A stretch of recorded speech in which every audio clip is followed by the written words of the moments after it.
I've taken a look at your proposal.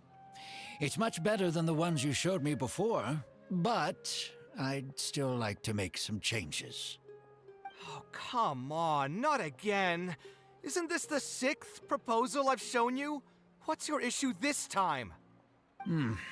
It's a bit hard to put into words, but the design still doesn't look quite right to me. I have to say, that's a terribly vague and unconvincing explanation. Please enlighten me. What would feel more right to you? For starters, don't you think this roof is jutting out a bit too far from the top? It looks almost like the head of a fungus. This door, too. I don't think it needs to be nearly this large. If you could reduce it to around my height, you could use the leftover materials to construct a few more rooms. The roof and the door are the most fundamental parts of a building. If we were to change them, then what would be left of the design? Even if the soul of the building won't be lost, all traces of architectural style would be gone. Anyone with the slightest inkling of architectural knowledge would know to leave them alone. Oh, I understand the principles of what you are saying, of course, but the truth remains that I'm still a bit unhappy with the design as is. Is there anything else that you can do? Oh, actually, I just got an idea. Can we get rid of all the extraneous sections on the roof, so the whole design will just be one vertical structure, similar to that of a tree trunk? What? Don't architects often say that symmetry makes everything more balanced and pleasing to the eye? This way, the proportions will be completely balanced. I really don't know how you managed to come up with such a ridiculous idea. Wait, don't tell me. Someone hired you specifically to commission me and put me through the ringer? Come to think of it, though, I really don't think I've gotten on anyone's bad side recently. Anyway, that's it. I will not be working on this commission anymore. Goodbye. Maybe you can find yourself some other genius who'll be able to satisfy your demands. Hey, young man, please wait! Oh.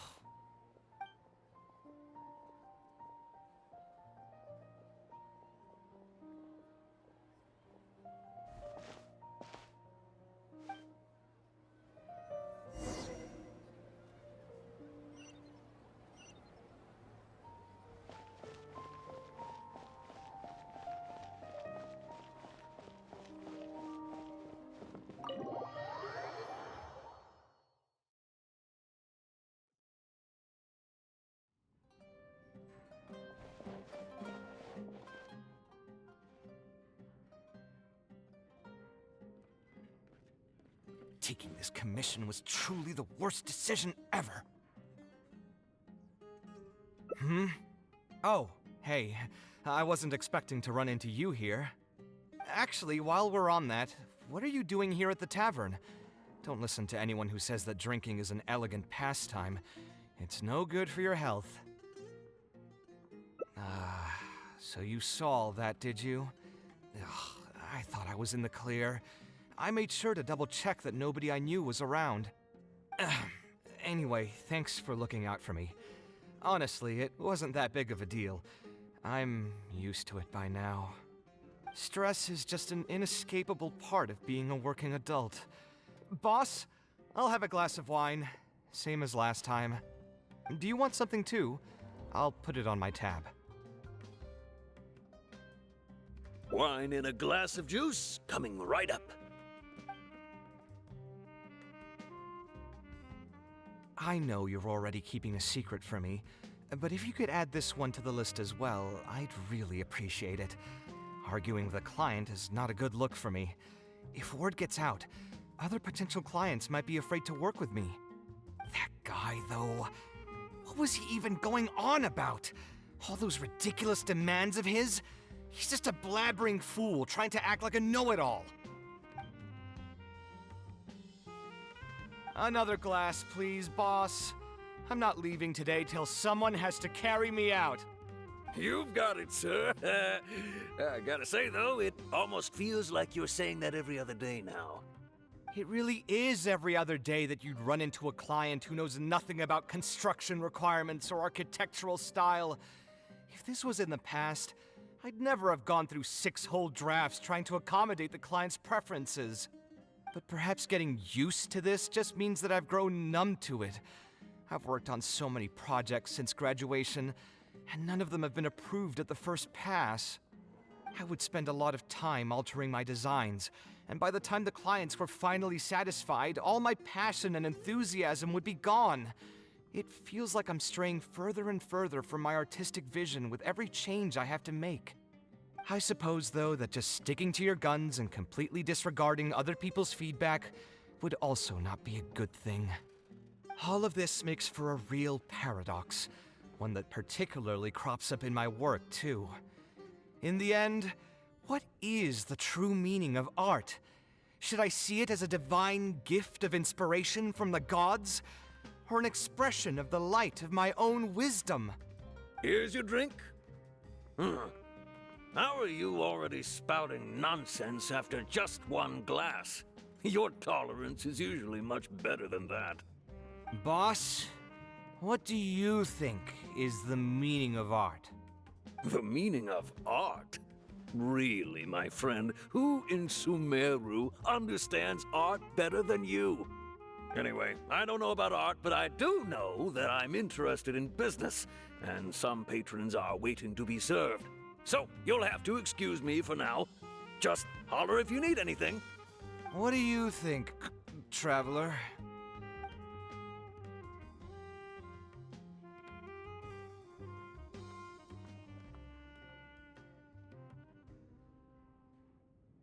Exactly. So our thoughts on the meaning of art are rather similar. In Sumeru, and especially Sumeru of the past, the arts are not a popular discussion topic. Trying to talk about the arts is basically the key to killing any conversation. It's too bad that I'm not in my best form today. Otherwise, we could have talked about this for a little longer.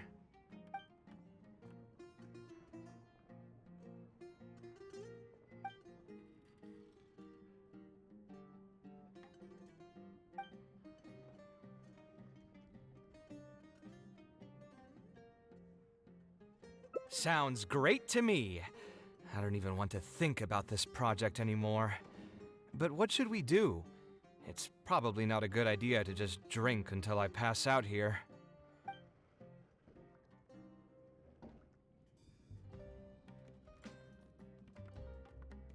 A different career. I see. That's not a bad idea. I think I've heard a saying somewhere before. 80% of a working adult's woes are due to not having enough mora in the bank. It's just a saying, of course, but even I will admit that my life would be a lot better if I could make additional mora. And if I want to make mora, I should finish that ridiculous commission. But I really can't find it in me to go back and talk to him right now. Hold on. I just remembered that I used to have a senior classmate by the name of Alkami. If memory serves me right, he's no longer taking private commissions, but he's still doing pretty well for himself. Maybe I'll be able to get some advice from him. Yeah, I should get on this right away. No more wine for me today. I'll grab the bill and be on my way.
Kaveh, it's you! It's been a while. What have you been up to recently? Yeah, it's been a long time, Alkami. Things haven't changed much for me. I'm still taking private commissions for all kinds of projects. I heard that you were the genius behind the Palace of Alcazazare. I bet you're all set for Mora after a project of that size. Well, it's hard to make a profit from every project, you know? Hard to make a profit? You've got to be joking. I've never met an architect who didn't make a profit from a project. Unless the client fled before they paid the commission fee in full. But that doesn't sound right either. Doesn't Dory have a pretty decent reputation in our local business circles? I don't think she's ever been involved in any kind of big scandal. Well, about that. I mean, it was complicated. I understand. Either way, doing one project after another sure gets exhausting over the years, huh? I've been there, so I can feel your pain. I mean, I obviously never had your reputation to live up to. That must have been stressful. But I'm sure we've faced all the same problems. Trying to keep your client in a good mood while you're trying to stop them from micromanaging things they don't know the first thing about. I don't miss it. Thankfully, that's all behind me now. Not exactly. My work is still closely related to architecture. Judging from the look on your face, you're still strapped for Mora. That's quite unfortunate. You're the most artistically gifted graduate the Kasharawar Darshan has seen in decades. But it looks like you still have a lot to learn in terms of making Mora. With that said, us Kasharawar grads should still look out for each other. What if I told you about an idea that'll absolve you of all your Mora troubles going forward? Are you serious? But something like that has got to be some kind of top-level business secret. Are you sure you can just share something like that with me? Besides, I don't want to just take something like that without offering anything in return. I still have a little Mora. Or is there something that I can help you with? Oh, you're too kind. This is just a simple tip. Even if I didn't bring it up, I'm sure you'd hear it from the others sooner or later. The idea is this. I recently opened up a training center with the goal of educating people in architecture design. Compared to the classes taught by those old fossils at the academia, my classes are more condensed and streamlined and will allow people to quickly get their foot in the door. Unlike the academia, I won't turn down anyone who's interested, rich or poor. As long as someone wishes to learn more about architecture, I'll accept them into my training center. It just so happens that I'm still looking for a few more instructors.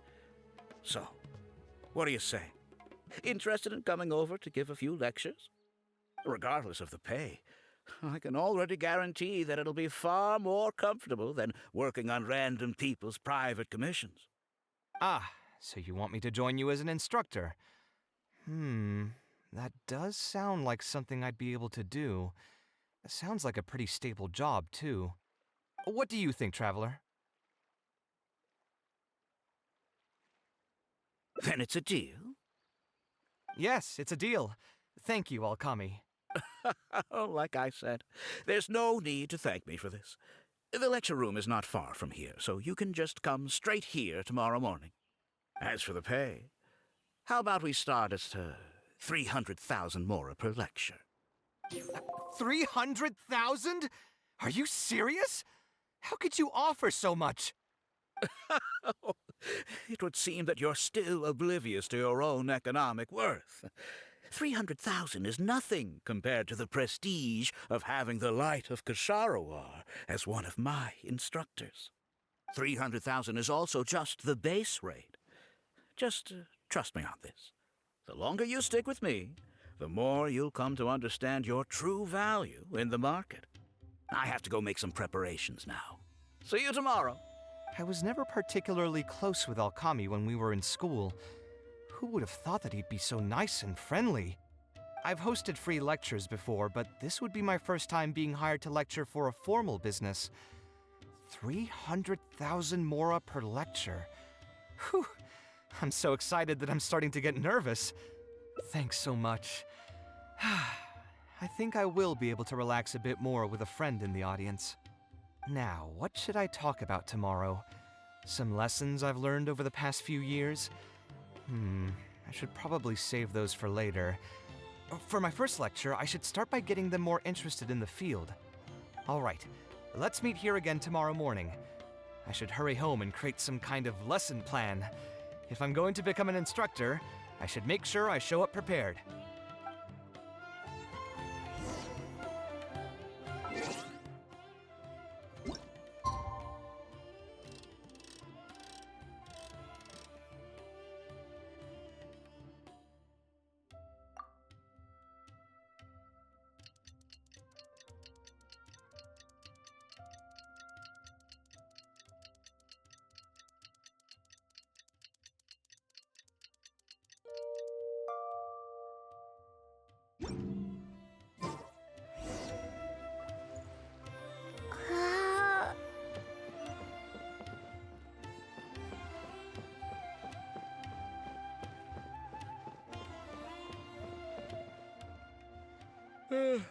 Oh, I didn't expect you two to get here so early.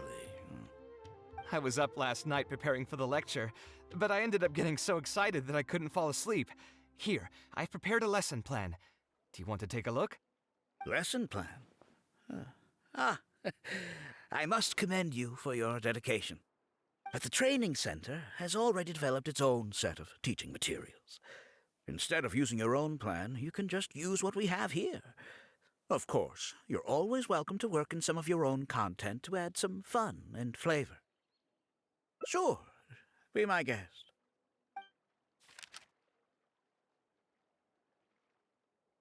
It's almost time for the lecture to start. Feel free to head in and start the class whenever you're ready. Huh. So you've already developed your own set of teaching materials. Seems like I won't need the stuff I've prepared after all. Anyway, shouldn't be a problem. I'll just go ahead and use your materials. There's something else I want to ask, though. This isn't going to be a large class, is it? No need to stress. There are only 20 people in this class. There are 14 classes at my training center. Out of all of them, the first class has the best grades, so I've directed them to you. We'll see how well they take to your lectures. 20 people, huh? All right. I think I can handle that. Oh, and one last thing. In the interest of keeping a quiet learning space, only instructors and students are allowed in the classroom when class is in session. I'm sorry to say this, but your friend will have to wait outside while you teach the class. Sorry about that. I'll meet you at the door when the class is over then.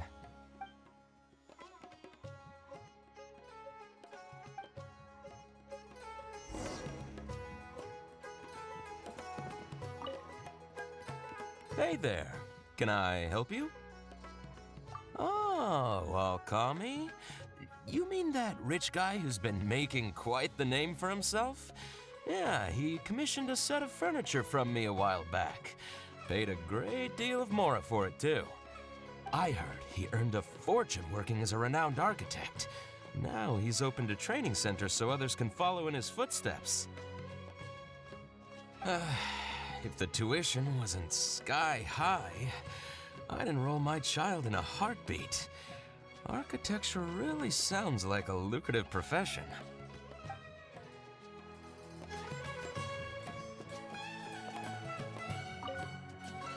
Did you hear? Alkami recruited Kaveh to be an instructor. I bet that'll boost his enrollment numbers.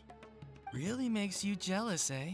If you think about it, Alkami was never that talented himself as an architect. If we're just talking about professional skill, no one would pay for a class with him. That's true, but you've got to admit, his advertisements are really effective. After all, the academia only admits those that can pass its entrance exam, so only a few people could hope to study architecture in the halls of the Kasharwar. For those who can't pass the exam, or who just want to jump straight into the industry, the training center is the best bang for the Mora. Man, to have that kind of business acumen.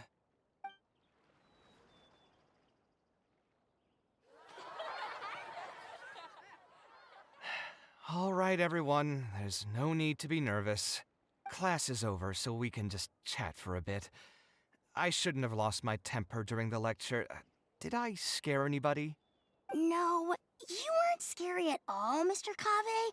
We were just a bit lost and didn't get what you were talking about. Oh, don't get me started. I was trying to use Alkami's materials, so I flipped through some pages and gave them a closer look. The more I read, the more upset I became. Alkami may fool an amateur, but he can't fool anyone who's active in our profession. The materials he made are completely useless for teaching real architecture.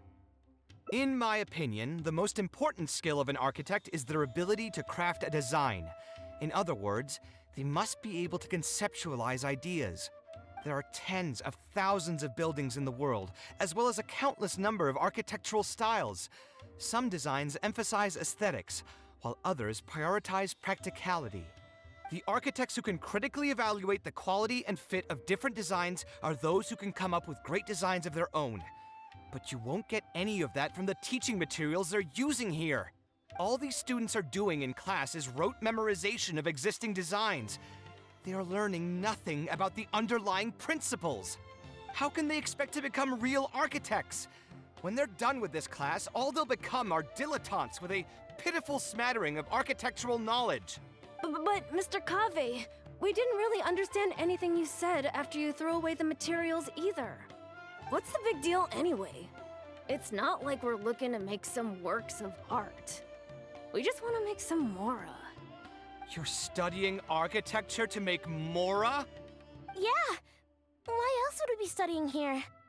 My biggest dream is to become someone like Mr. Alkami. Once I finally make my fortune in architecture, I'll be able to buy anything I like. Huh. In that case, I'm afraid you'll probably be disappointed. The reality is that the work of an architect is very difficult, and the pay is not lucrative at all. Believe me, I'm a perfect example. But how? Mr. Alkami just told us last night that you made a killing by building the Palace of Alcazarzare. He also said that as long as we graduate from his class, waves upon waves of people will reach out to us with private commissions, and we can just sit back and wait for Mora to fill up our pockets. It won't be long before I can put these miserable days behind me. Come on. And you all believed everything he said? But Mr. Alkami is really rich, isn't he? You... It's pointless trying to argue this with you right now. You've already filled your heads with pipe dreams. Let's go, traveler. Let's hear about Alkami's true plans from the man himself.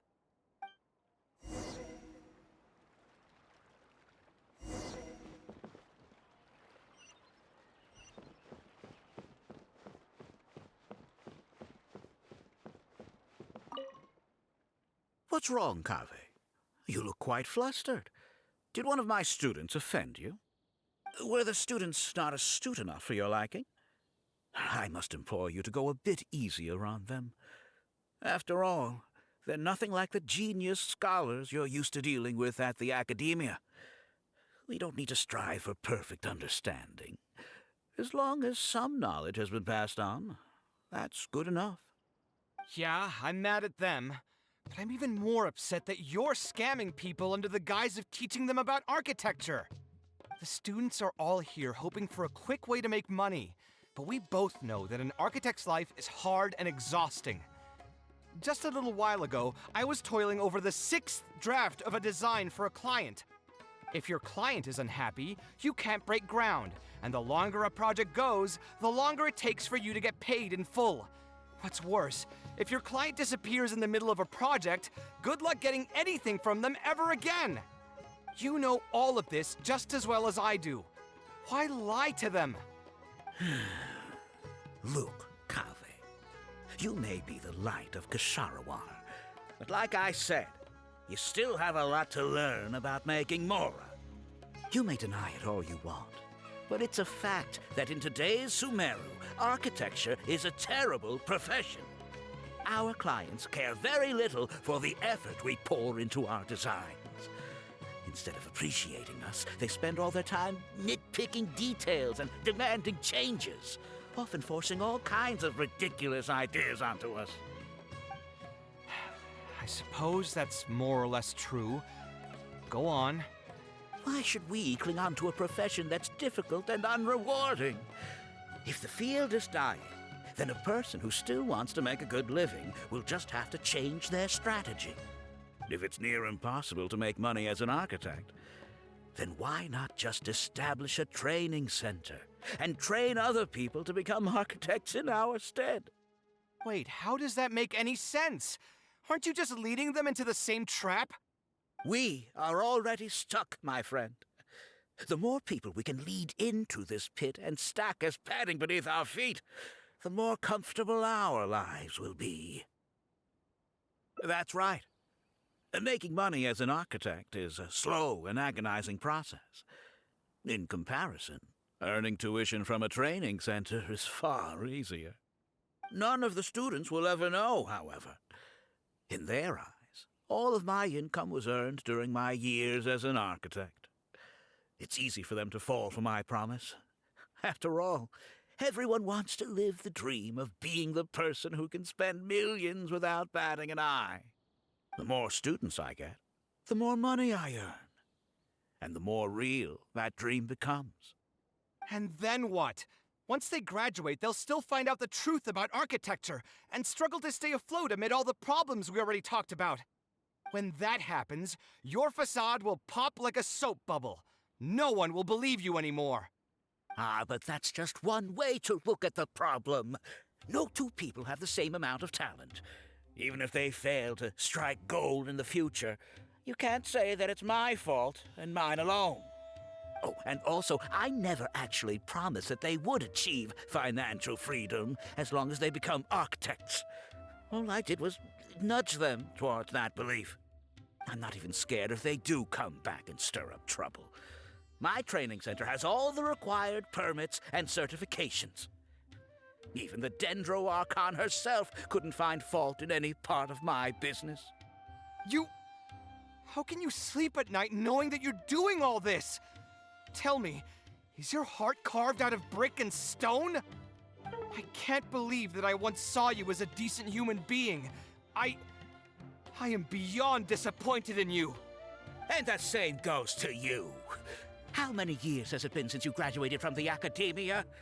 If you still can't accept something like this, do you just plan on keeping that worthless naivete of yours until the end of time?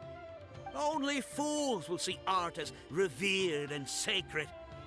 In the end, art is just another business. Being successful at running a business is an art form in itself. I urge you to think about what I've said. Offloading your pain onto others is the only way a person can live comfortably in this world. As the light of the Sharawa, you've accumulated plenty of fame and respect.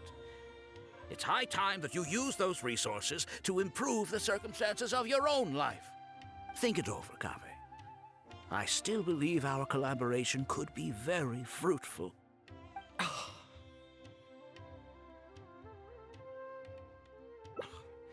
so mad, I feel a headache coming on. There's nothing more I can say to him.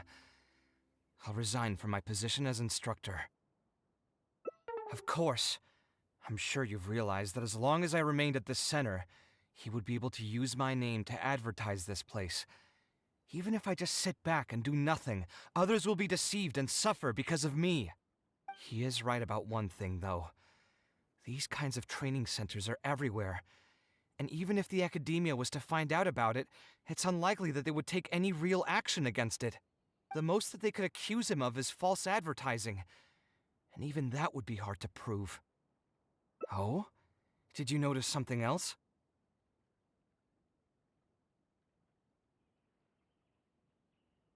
Yeah, you've got a point. The rate he gave me was 300,000 mora per lecture. That probably came out of the students' tuition. And who knows just how much he's been charging the students for attending his classes. If you're gambling everything on making it rich as an architect, are you really going to have the Mora to pay for that kind of tuition? Right. We should hurry. The students didn't believe a word I was telling them. They're still daydreaming about making millions. We're never going to get any information from them again if we let Alkami talk to them first. Let's move now before he's had the chance to react.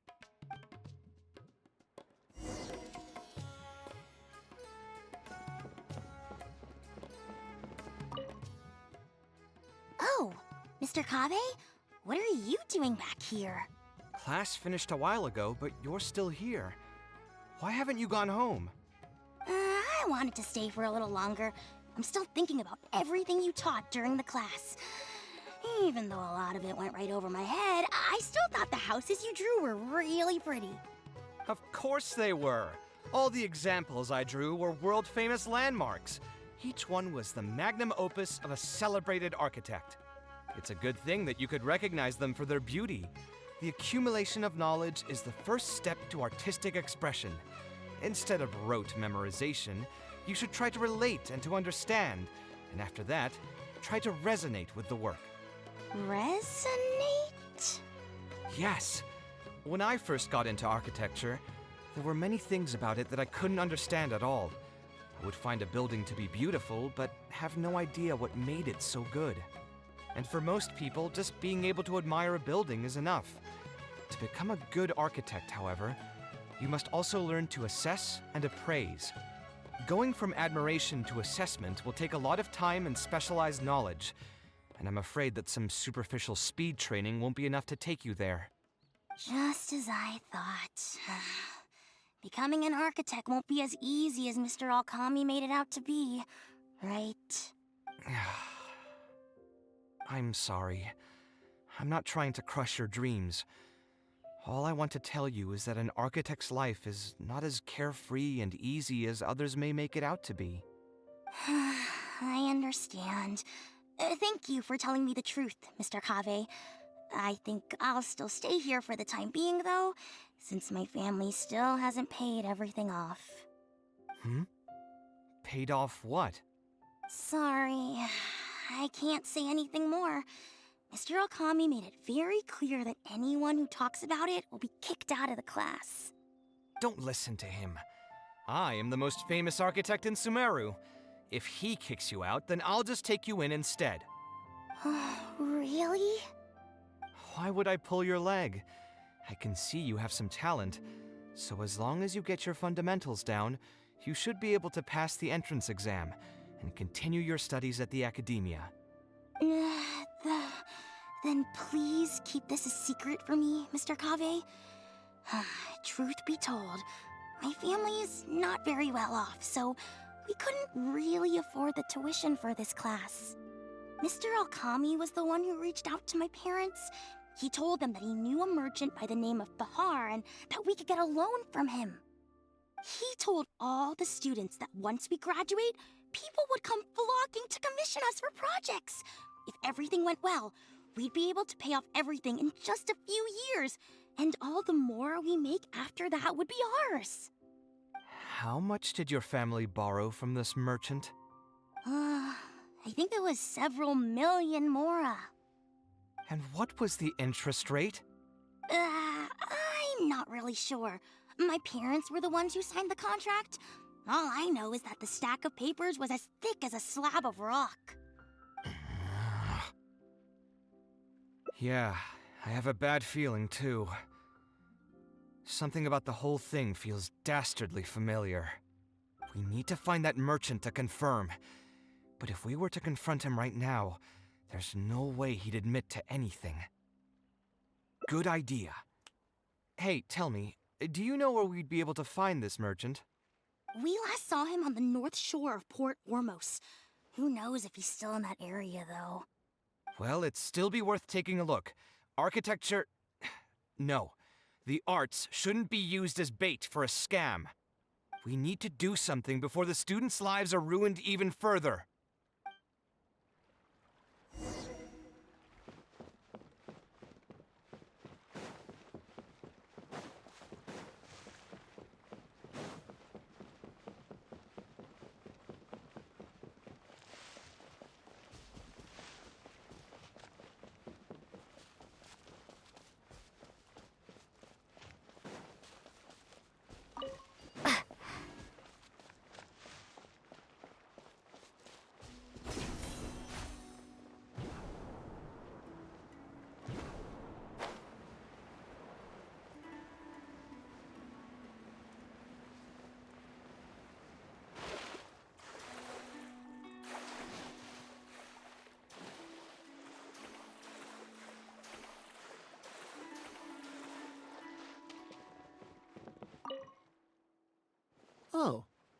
I don't think I've ever seen you guys before. Here for business? You're Fahar, right? Yes. May I ask who introduced you? Alkami.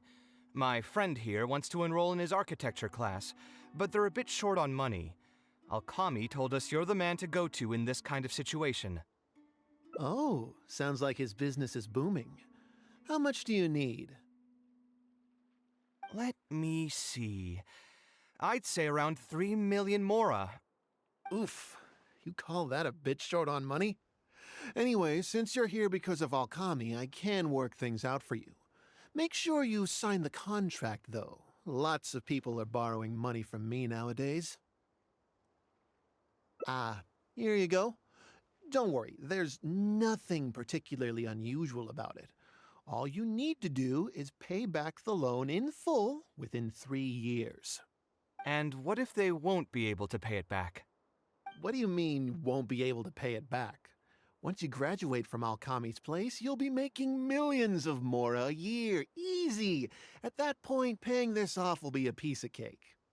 And even if you were to run into some difficulties and need to delay the installments, it's no big deal. We're all reasonable people here.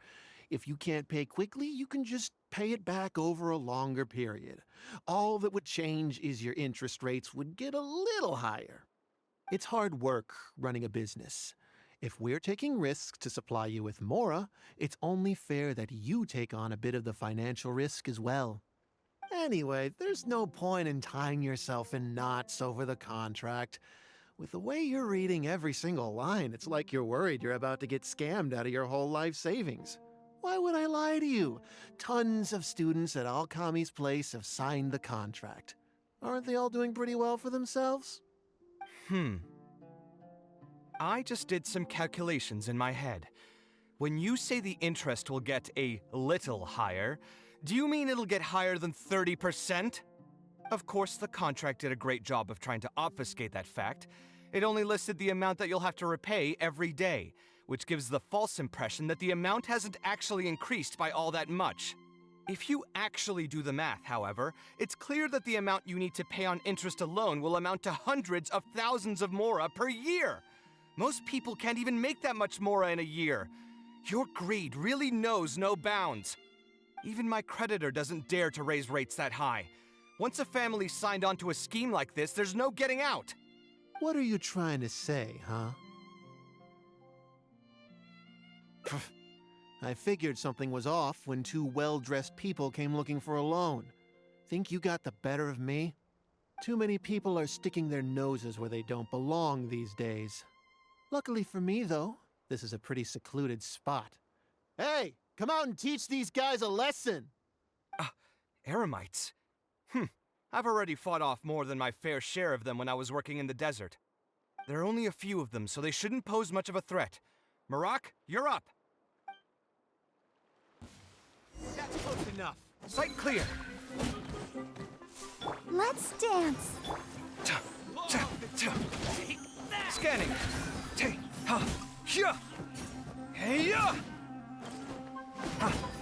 Come at me!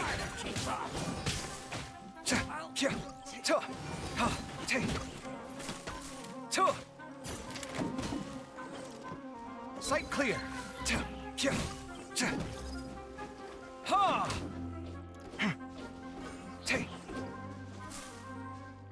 Scanning! Let the show begin. Hi. Sight!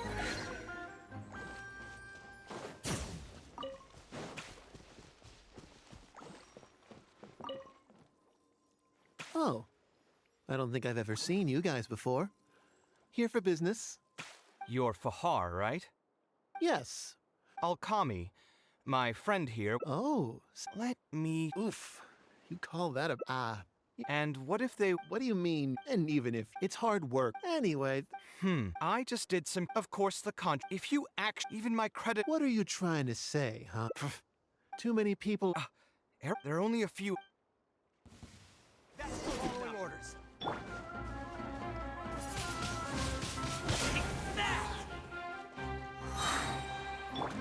Out of the frying pan, into the fire. Come a little closer. You're in for a little shock. You're toast! Come a little closer. Be gone!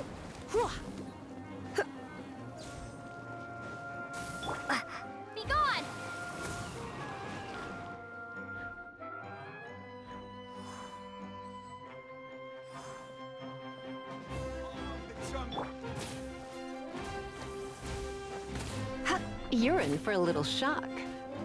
Where do you think you're going? Come a little closer. You're in for a little shock.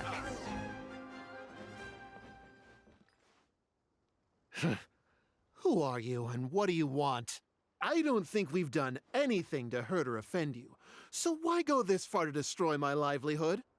Debt has the power to upend your whole life. I know very well just how miserable living in debt can be. But my debts are the culmination of many different factors, and my interest rate is still somewhat reasonable. As long as I continue to work with my situation in mind, my debts will eventually be paid off. But these students are different. They have neither the mental preparation nor the financial resources to pay back a debt like this. You sold the dreams of becoming an architect to the students as bait, urging them to take on insurmountable amounts of debt to satisfy your greed. Ha! Everyone knows there's no such thing as a free lunch. It's their own fault for falling into the trap. And if we're going to talk about greed, aren't those students the ones who are blinded by it? They completely ignore the risk that's right there in front of them. Ha! And here comes the silver tongue. Surely you use that to reel in the students as well. Even now, many of them are still hopelessly dreaming of striking gold after they graduate. People grow by learning from their mistakes. I hope this will be a valuable lesson to them. Let's head back to the academia and turn this guy over to the Matra. They should be able to link him with Alkami's business.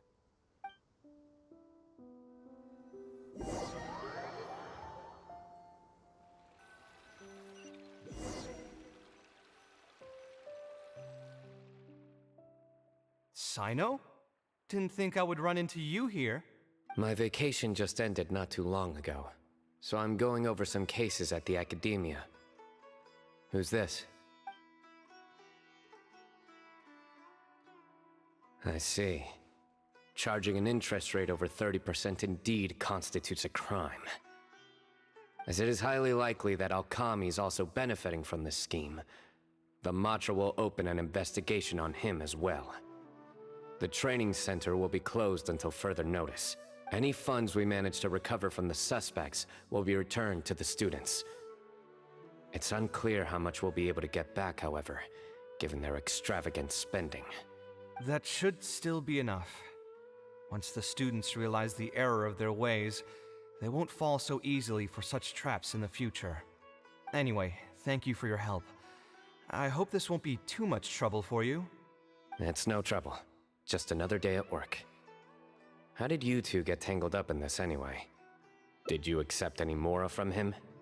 He promised to pay me 300,000 mora per lecture, but I resigned as soon as I finished the first session. I didn't take a single coin. Ah, that's good. What do you mean, that's good? Would you have taken me into custody as well if I had actually accepted any mora? I wouldn't have gone that far. But, had he insisted that you were also an active participant in his schemes, under our rules, we would have been required to open an investigation on you as well. Either way, though, I believe you are innocent in all of this. Had you actually been alright with making money through less than noble means, your life wouldn't be the mess it currently is. Hey, what was that? What do you mean my life is a mess? Never mind. Your life is fine. You're just messing with me now, aren't you? Let's get back to business. If Alkami's case can be successfully resolved, you'll be eligible for a monetary reward from the academia. Don't forget to pick it up after the fact. Huh. I didn't even know there was such a thing. I never would have guessed. What I'm trying to say is that we didn't report Alkami because we thought we could make some more off of it. The reward will be given regardless of your personal motivations. It was implemented with the intent of encouraging people to supply tips to the Matra. Fine. Is there anything else? I want to go back to the training center one more time and talk to some of the kids. Sure, but you should wait until tomorrow. My subordinates will shut down the center today, and summon the students to gather information on the total amount of Mora they've lost in the scam. All right, then I'll stay out of their way. I can talk to the kids tomorrow. I have a few other things to take care of, so I'll be off for now. If you want to follow up on this case, just come find me again. Or ask one of the Matra. That should finally be the end of that. Oh, who would have thought it would turn out like this? All I wanted was to find a new gig and earn some Mora. To think Alkami would sink this low, it still makes me really upset. Still, I think I feel a little better now than when you found me back at the tavern. It's a little ironic, but you could say it's because I've realized that there are many circumstances in the world that are even worse than my own. Now that I've seen such things firsthand, I suppose I've earned a new sense of appreciation for my life. How should I put it? I'm pretty stubborn when it comes to my profession, so I often argue with my clients. The arguments are usually extremely frustrating, and every once in a while I'd wonder if I only became an architect because fate wanted me to pay for some sins I'd committed in a previous life. Alkami's suggestion would have allowed me to quit my life as an architect and earn money solely from my reputation. But now that I've experienced that for myself, I can confidently say that I'd never want to do it again. Every scholar has their own sense of pride and a line that they don't like to cross. Of course, when faced with the vicissitudes of life, some will surrender these things to seek a more comfortable life. I can understand that. Just speaking for myself, though, I don't think that's something I'd ever be able to do.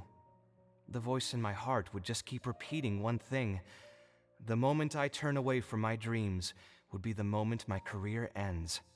If I stopped devoting everything to my creative activities, I'd be able to lead a more comfortable life, but at the same time, my sense of intuition and understanding for the arts would also begin to degrade.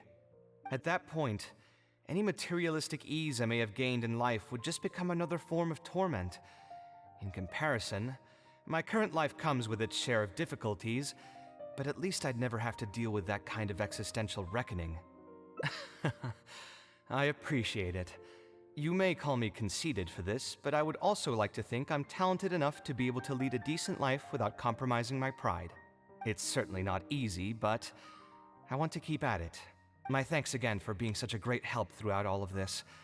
I'm planning to pay another visit to those kids tomorrow. Want to come with me? All right, I'll see you tomorrow then. Get some good rest.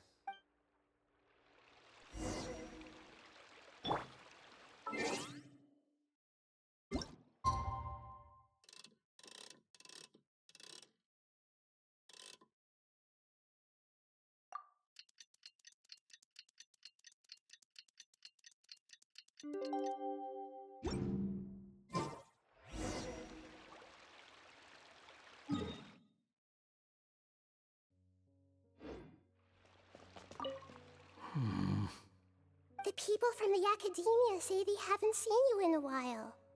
Yeah, well, maybe I needed some space after being cooped up in there for so long. Anyway, it's a school, not a prison. So what's the problem? I never said it was a problem. I was just noticing that you seem to be in quite a good mood at the moment. Who's this, hat guy? Shut up. Not another word. You need a new friend. I've told you already. Stop trying to read my mind. I didn't need to. It's written all over your face.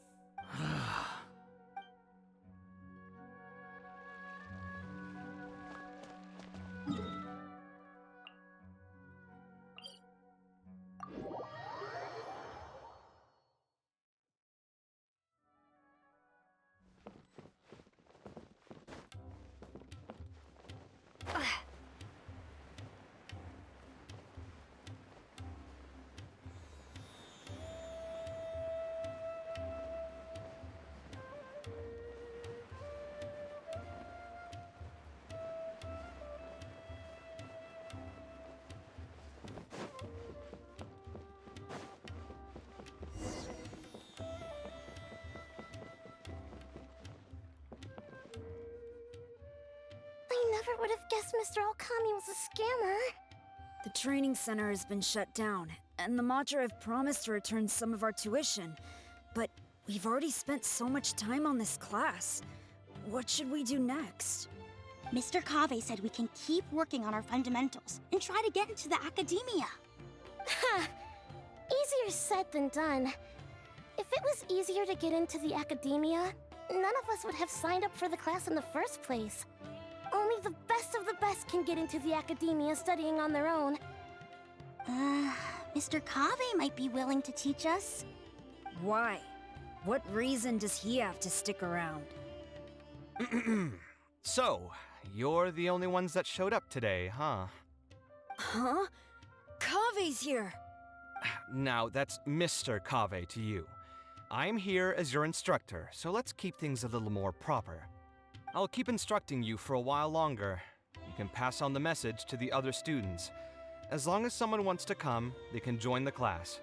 Oh, also, I'm usually pretty busy, so I'll only be able to teach architecture fundamentals on my days off.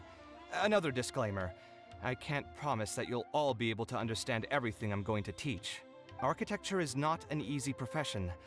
Aesthetics aside, even the basics of safe design can already be a handful for most people. If you want to design safe buildings, you'll have to go through a systematic study of structural engineering. And just as a heads up, all of this will be a huge step up from the superficial stuff you were learning before. It'll take both talent and perseverance to get through the course. I don't want to hear anyone say that I didn't warn you. We'll try our best. It seems some of you are really serious about this after all. All right, everyone, pack your stuff up. No need to prepare much for today's class. We're going to go on a quick field trip. You'll know once we get there. Come on, let's get going. We'll be off once everyone's grabbed their pencils and sketch pads.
This lighthouse has been around for a long time, and I handled its renovations when I first graduated from the academia. The point of today is not so much about the lighthouse as a building, however. I just want you to take a look at it and do a bit of self-reflection. If you were tasked today with designing a building, how would you want it to look like? Don't think about how you'd actually go about building it for now. Just put your ideas to paper and draw the prettiest building that comes to your mind. So, it can be, any kind of building? Yep, as long as you think it'd look good. It doesn't even necessarily have to be a building. If you want, you can draw trees, the ocean, or even a garden area. Draw whatever you'd like. In my experience, it's best to approach the study of architecture from a point of personal interest, rather than for the sake of a career. Both the study and practice of architectural design are extremely difficult. A person who's forced to work on projects that they don't resonate with will only struggle and suffer. So at least for today, I hope the students will be able to create something that they enjoy. There's no need to think about it too hard. They'll have plenty of time in the future to revisit the design and make changes. What do you think? Want to try your hand at it as well?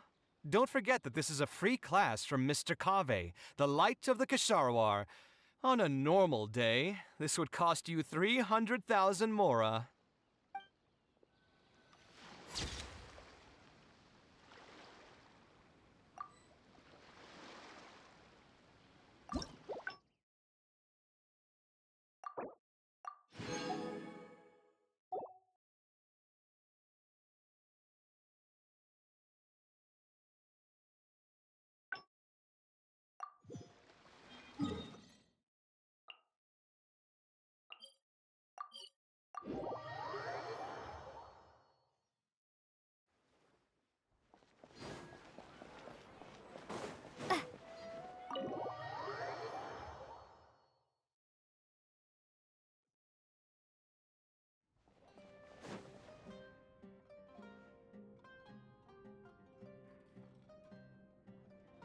Taking this commission was truly the worst decision ever. Oh, hey, actually, while we're on that, what are you doing? So you saw all that, did you? Anyway, stress is just an inescapable part of being a working adult. Boss, I'll have a glass of wine. Do you want something too? I'll put it on my tab. Wine in a glass of juice? I know you're already keeping a secret. That guy, though.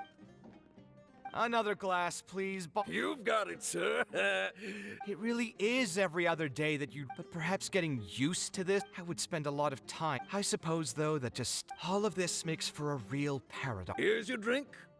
Boss, what... The meaning of art. Anyway, I don't know about art, but I do know. What do you think? Yes, art shouldn't be self-indulgent entertainment saved for the elite. Let's say that I built a house for someone. If they don't like how it looks, then no matter how brilliant it may appear to me, they won't be happy with it. The problem is that it can be very difficult to get validated by others. I could compromise my personal standards to accommodate my clients, but often that just means creating a final product that I would struggle to look at.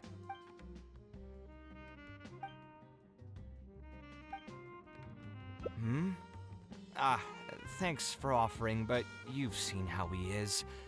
He's not going to listen to anything I say. He understands nothing about my design, and all the suggestions he made were as if he just wanted to mock me.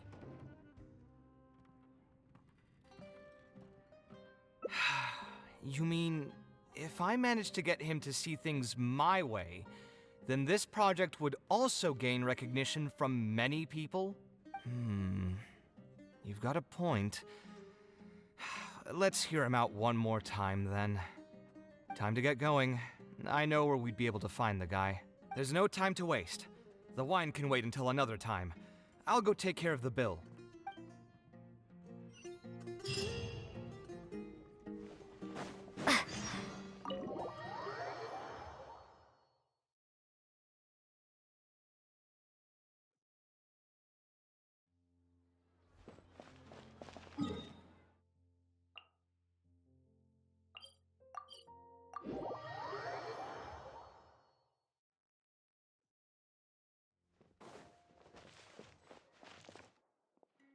Kaveh, what are you doing here?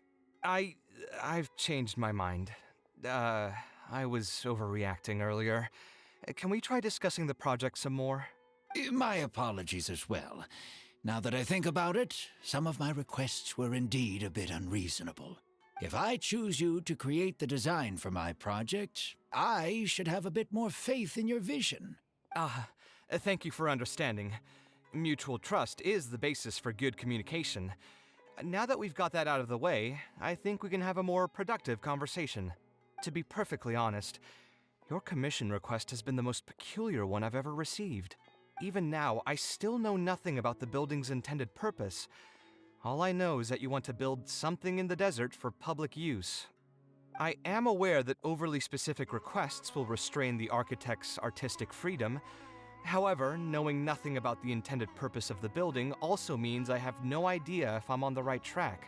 I've produced several draft proposals for you to choose from, and you've rejected every single one. If we don't get on the same page, it could be a decade before we can finally break ground on this project. Yes, I've given this some thought already. I think we can go with the general direction of the latest proposal that you just showed me. It's just... Just what? Putting the building design aside, can we get some less expensive materials for the floor tiles? Yeah, I know someone in the business, and the red bricks he sells can go for pretty cheap. The timber here as well. We should be able to find some substitutes. Please give me a moment. My head's starting to hurt again. Just please hold on for a second. So, let me get this straight. You want to reduce the cost of the project, right? But if we implement your suggestions, then I'm afraid we have to scrap the entire design. Architectural design cannot be neatly split into discrete parts. Any change to one part of the design will affect the quality of the whole thing. I decided to utilize high-end timber for this section because the weight-bearing structure requires the supporting materials to be durable and strong. Same with the tiles. Switch them out and the entire mural will have to be redesigned. More importantly, if we make such a change, both its practical functionality and aesthetic value will take a great hit. If all you need is a building with a roof that can keep people dry in the rain, you shouldn't have commissioned me. Many architects would be able to build you one of those while charging far less in commission fees. Actually, Please tell me, are you absolutely sure that there's no room for any changes in this draft of the design? I think the most important thing for me is to understand what you would actually like to get. If you could tell me more about your vision, I might be able to work with the design some more. You are the client, after all. You should have the final say on how the project turns out. I want to build something unique. Something quiet and warm inside. A refuge that can block out the world outside. I want all who enter this building to be able to temporarily forget everything that's going on outside of the building and just focus on their task at hand. That's a bit more information than last time, but it's still extremely vague. To put it another way, every rich person who wants to build a mansion for themselves would request something like this. We've gone through many proposals, and this draft is already the cheapest one. Cutting costs by substituting building materials will not only detract from the overall effect of the building, it also won't save you much more in the grand scheme of things. Thank you for giving it so much thought. Please, give me some more time to mull over the budget. I'll get back to you once I've figured out a solution. I still have a few business meetings that I must attend, so I'm afraid I'll have to leave for now. You can just leave the proposal as is. I'll get in touch once I've given it some more thought.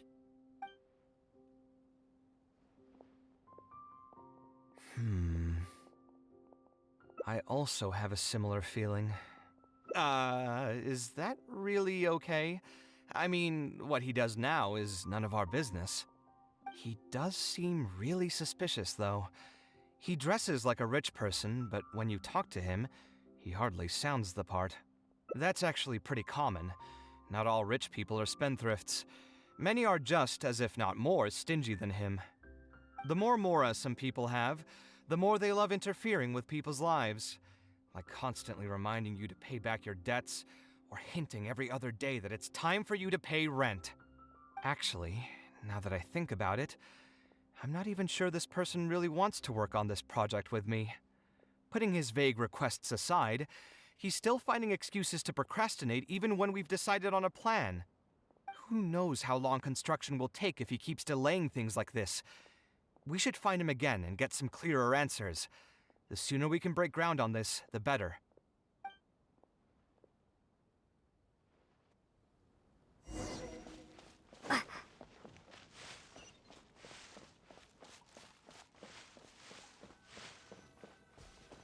Huh? Where did he go? I could have sworn he went this way. Let's keep looking.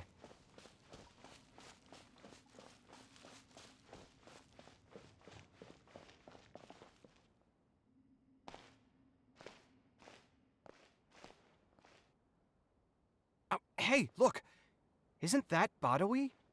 It sure looks like him, but he's dressed completely different now. What is he up to? Didn't I tell you before? I'm not looking for more workers. Plus, aren't you a bit old for physical labor? If something happens to you, I won't be able to pay for it. Oh, you won't have to worry about that. I grew up as an Eremite mercenary and worked in the desert my entire life. My body's still in great shape. I don't have many talents, but I still have my muscle. If you need someone to unload goods or drive away sumpter beasts, I'm your man. You used to be an Eremite mercenary? I know there are a lot of bad apples in our ranks, but most are just trying to make a living. We're not that greedy by nature, and we'll do our best when given a job. Let me think. I'm sorry, but I still can't take you in. I don't have any open positions right now, and don't have the Mora for anything more. How about this? Why don't you try your luck somewhere else? Okay. He used to be a member of the Eremites? Huh. From the way he was dressed, I would have thought he was a merchant from the rainforest. Let's ask him about it.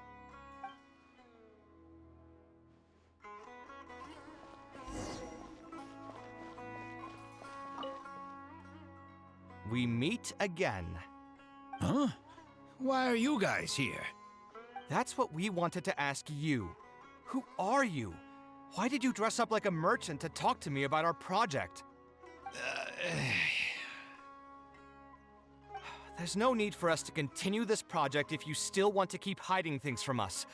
I don't work with individuals I can't trust. Believe me, I didn't have any bad intentions. It's just... All right, there's no point hiding anything anymore. The building I'm trying to commission you for is not really a personal residence for me, but rather a library for children living in the desert. A library? Funded entirely by yourself? Shouldn't this be the responsibility of the academia? I've heard that the academia will be looking to prioritize the desert with the allocation of educational resources and materials. It sent over a large shipment of regular goods just last month. You're right, and I was aware of these happenings as well. I just figured what I want to do is a separate effort from what's already being done by the academia. The desert is too vast. Even if the academia spends a lot of effort trying to disseminate knowledge in those parts, it might still take decades, if not centuries, to reduce the educational gap that already exists between the two regions. And what's more, I don't know if the academia would ever reverse its stance in the future. All I know is that as a desert dweller, we should not wait passively for good things to happen to us. If we only did that, we'd never be able to stand up and hold our heads high. I don't have much longer left on this world, so I just want to use whatever time I have to contribute something to my homeland. I didn't want you to know that I came from the desert. I've lived in the desert my entire life, and there wasn't anyone here that I could trust. I figured I needed as much safety as I could get. To the point that you even disguised your identity? That's certainly taking playing it safe to the next level. Hold on. Don't tell me you've also been scammed before. When I first came to Sumeru City, I brought a lot of Mora, hoping to find an architect that I could work with. Someone agreed to take on the project, and even took a sum of Mora from me, but then disappeared without a trace. After that, I heard that there are a lot of untrustworthy people in this business. Some would run as soon as they've been paid, while others would deliberately use expensive materials and take a cut of the construction funding. I spent a while collecting information in the city, and eventually learned that you're the most famous architect in all of Sumeru. I figured that you wouldn't need to make Mora by scamming people, so I decided to reach out to you. By the way, how did you know I was scammed? I don't think I've ever mentioned that to anybody. Just a hunch. A while ago, I accepted an offer to work on a project in the desert, and was also scammed out of a large sum of Mora. I ran into someone who was living in a pretty run-down house. I noticed a load-bearing wall on the verge of collapse, and suggested that I build a new house for him. He said that he had no way to pay for it, so I loaned him some of my own Mora, and told him to get some stone and timber from the local vendors. Soon after that, I found out that he had gone gambling with all the money, and lost everything, down to the last coin. And after that, he even borrowed Mora from me twice more, using a different excuse each time. I didn't even suspect him of any wrongdoing until he hired a group of mercenaries and tried to ambush me in his own house. According to him, I looked like an easy target because I was an academia scholar who didn't have any family or friends in the desert. What kind of person would just look at someone else and think, this guy looks like an easy target? Those kinds of things do happen every once in a while, yes. Folks like him are the exact reason why us desert dwellers' reputation has gone down the drain. I must apologize to you on their behalf. It's all right. You were also scammed by someone from Kasharwar after all. I should apologize to you on their behalf. Ultimately, neither of our experiences had anything to do with the desert or the rainforest. People who are new to an area are always easy targets for criminals.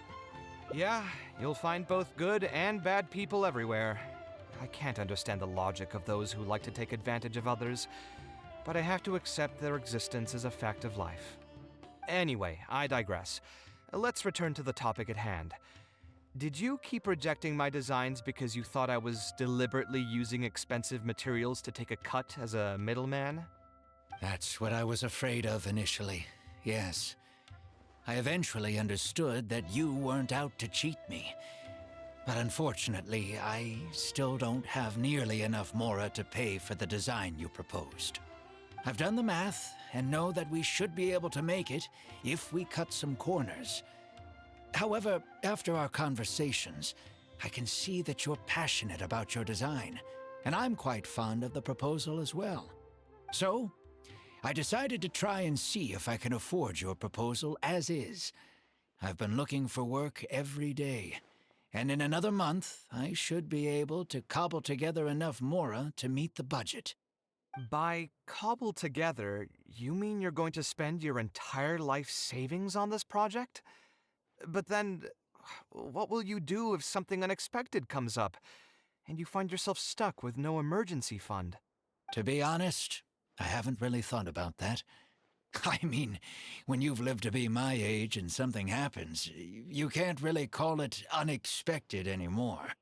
All I want is to build this library before I leave this world, so that the children of the future would have some books to read, and the desert dwellers would be able to learn their letters and pick up some practical knowledge.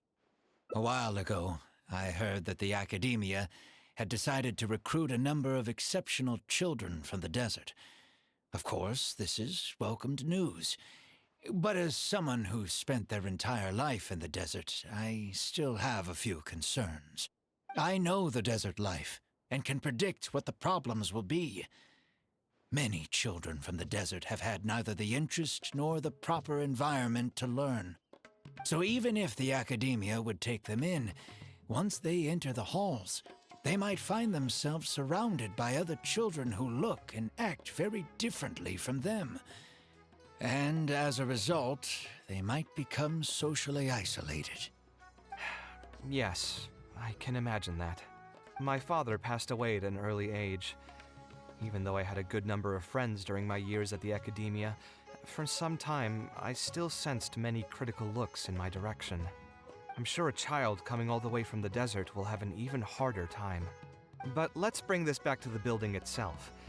I think you said that you want this building to be quiet and warm, with its doors serving as a solid barrier to block out the sound and fury outside, and allow one to focus on the book in their hands. Building it according to the current plan will be quite costly. Even if I don't charge you any commission fees, I don't think we'd be able to keep it under your budget. Any ideas on what we can do?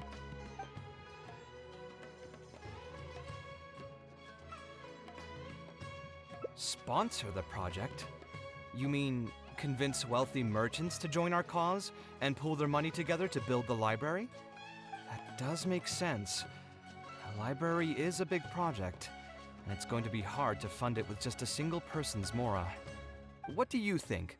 If we can find others to sponsor the project, we could potentially increase the size of the building 2- or 3-fold. It's all fine with me, but where do you think we'll be able to find these sponsors? Well, you're right. If I really think about it, I'm not too familiar with many big-name merchants. Her? Hard pass. With her shrewd and greedy personality, she would never put Mora into something like this. Now there's an idea. She probably won't say no if all she'll need to do is to make some introductions instead of spending Mora. Let's go and pay her a visit.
Oh, now here are some unexpected guests. What brings you to the Palace of Alcazarzaray? When I saw Kaveh, I almost thought it must be that time of month again. Sadly for me, I must wait a few more days before I can collect my shiny Mora. Hey, can't you think of something else for a change? You are literally living in an objet d'art, and yet your mind is still fixated on nothing but Mora? What is the point of wealth, anyway? Is your happiness entirely dependent on your hoard of cold, emotionless Mora? That's exactly right. Mora is extremely valuable, you see. If you don't keep your mind on it, your Mora may just find its way to somebody else's pockets. If you ask me, this place is still way too empty. Just give me some time and I'll fill it to the brim with lots and lots of Mora. You're hopeless. Oh, so you have an actual reason to visit me? All right, let's hear it. Merchants? Why? Is there some kind of business opportunity? Oh, I see. So you're just looking for someone to help you foot the bill. I knew you wouldn't be interested in something like this. Still, you wouldn't refuse just making some introductions for us, would you? Sure, I can connect you with some folks, but with every service comes a fee, you know. A fee? You mean just for introductions? Of course! Making introductions means using my connections and putting my reputation on the line. Why wouldn't I charge a fee for something so important? Since we've known each other for so long, though, I'll give you a huge returning customer discount. How about 500,000 Mora? 500,000? I guess that's okay. But why are you charging a fee before we've even secured any funding? That just doesn't seem right. Besides, by helping us out, you'd be doing a great service to the public. Can't you take your mind off your Mora even for just 1 second and focus on something far more important?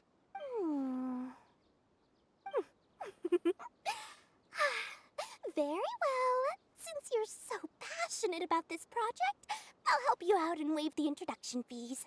3 of my business partners came by earlier today to discuss some things with me, and they still haven't left yet.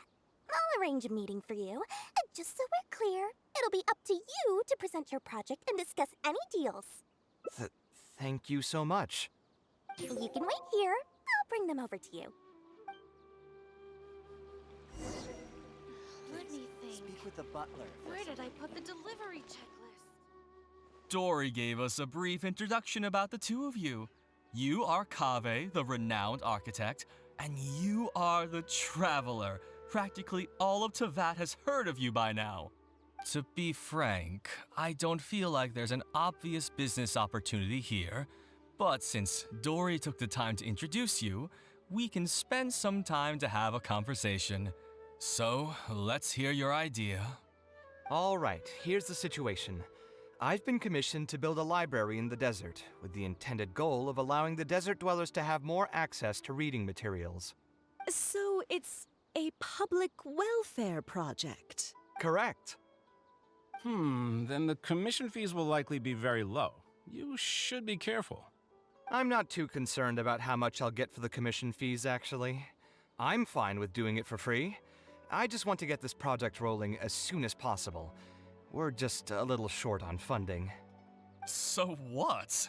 You can't possibly expect that we just cover the shortfall for you. Besides, what does a library in the desert have to do with us? If you want to build it yourself with your own Mora. Seems simple enough to me. Hey, there's no need to be so harsh. They are Dory's associates after all. Here, can you tell us a bit more about what we can gain from sponsoring this project?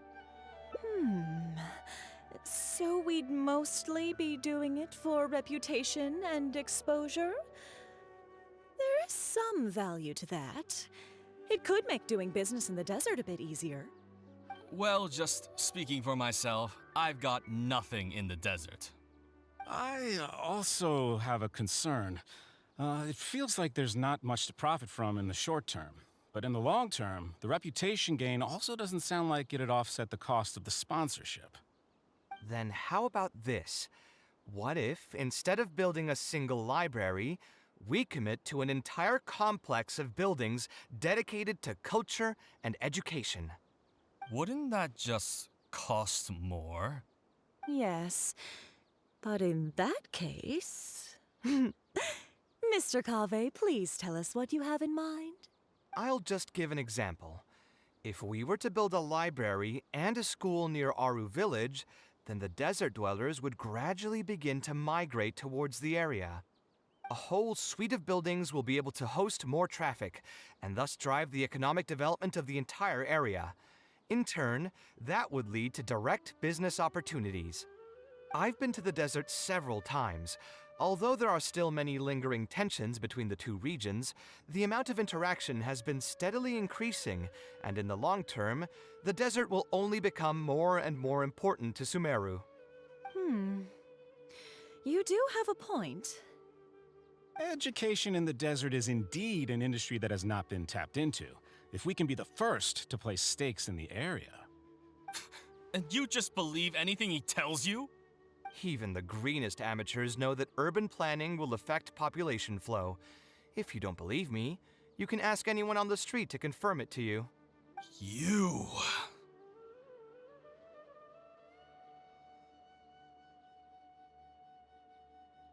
Wait, something just occurred to me. If we're going to build a library in the desert, Aru Village would obviously be the best place for it.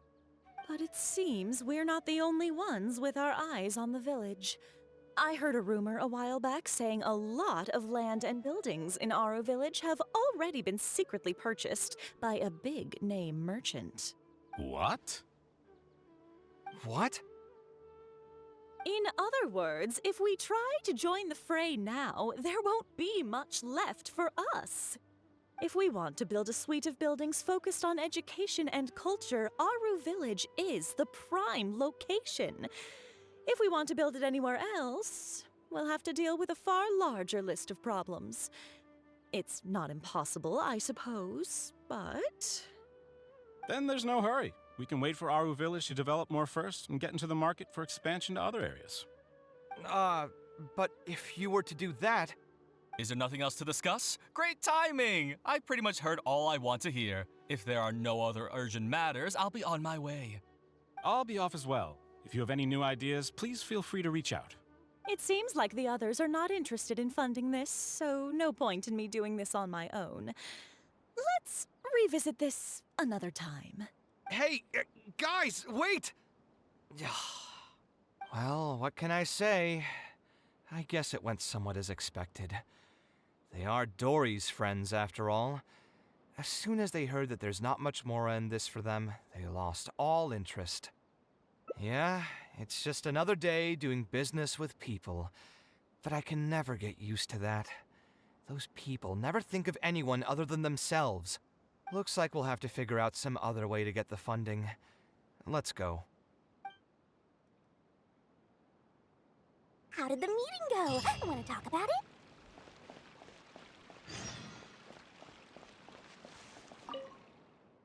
Oh, where did all that passion go from earlier, I take it you weren't able to find a sponsor for your project?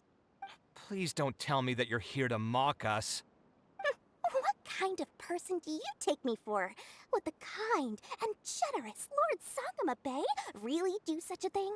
I will say, though, I more or less expected this outcome even before I introduced them to you. You can try to talk up the project all you want, but the facts will remain the same. This project is high investment with slow returns. No sane person would put their money into this. But this isn't just a business project, right? Also, if you already knew no one would want to partner with us, why did you still try to charge me 500,000 mora? You scammer! You might want to remember who your creditor is before you start talking like that, Kaveh. I'll pay back every last coin that I still owe you, but that's a completely different matter. Alright, since you're so devastated about this, I'll set you up for dinner with another big-name merchant. In fact, I'll be inviting the most famous merchant in all of Sumeru, so I'll be counting on your performance. What? Really? I would like to sincerely apologize for my attitude just now. So, where would we be meeting this merchant? Follow me. Oh, I suppose both of you can come.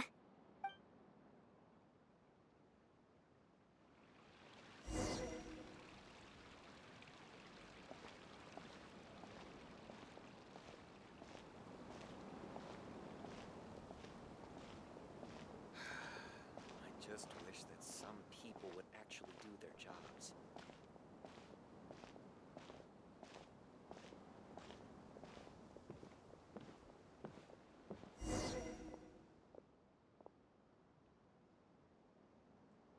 This is the place.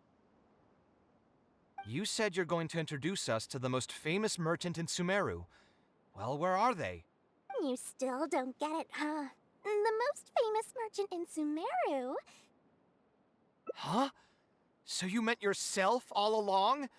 Then why did you bring us here? Well, I've given it some thought, and the complex of education and culture buildings that you mentioned does hold some promise. It'll be a pretty big Mora sink, and I'll have to fund it all on my own, but that's not really a problem for me. Seriously? Where's this generosity coming from so suddenly? Are you trying to scam me again? The reasons are not important. What's important is that I'm willing to help you. However, you know just as well as me that once this project actually breaks ground, it'll start sucking Mora from my pockets like crazy. So, to cut costs... I get it. I won't charge any commission fees, and I'll take responsibility for the entire project. Splendid! Then let's sign the contract right away.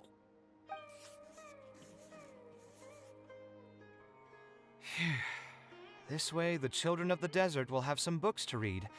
Their lives should improve a bit after this.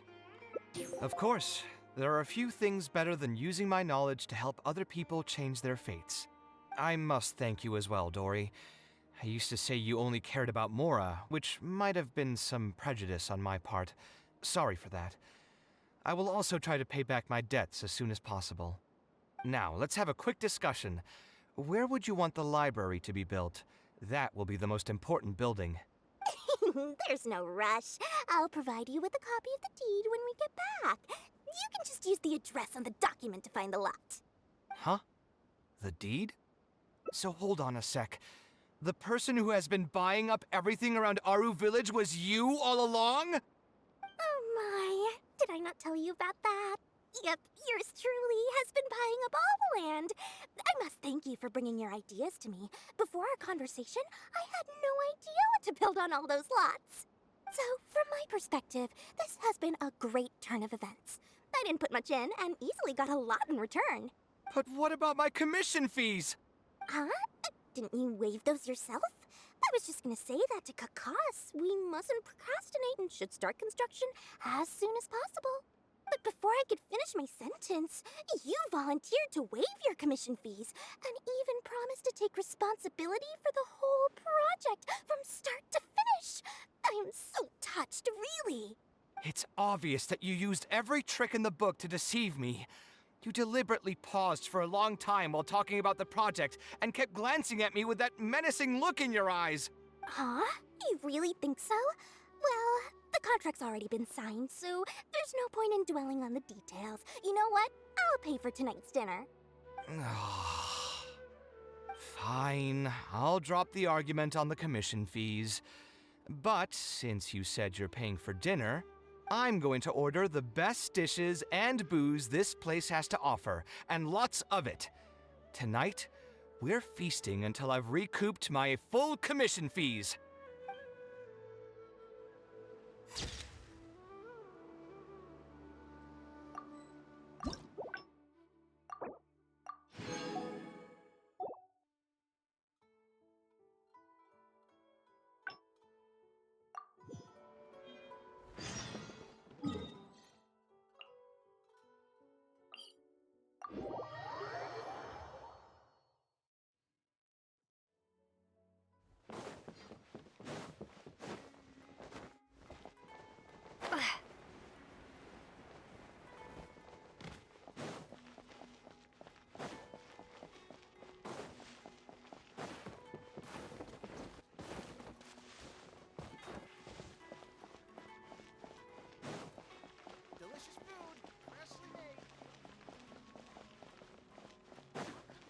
Fresh fruits and veggies, both quantity and...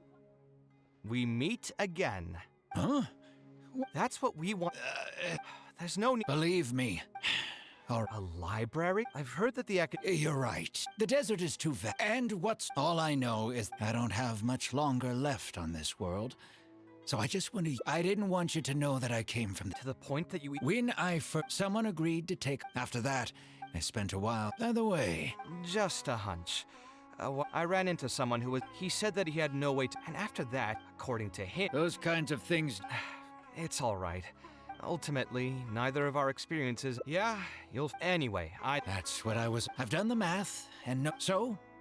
To be honest, all I want is to build this library. A while ago, I know the... So even if the academia...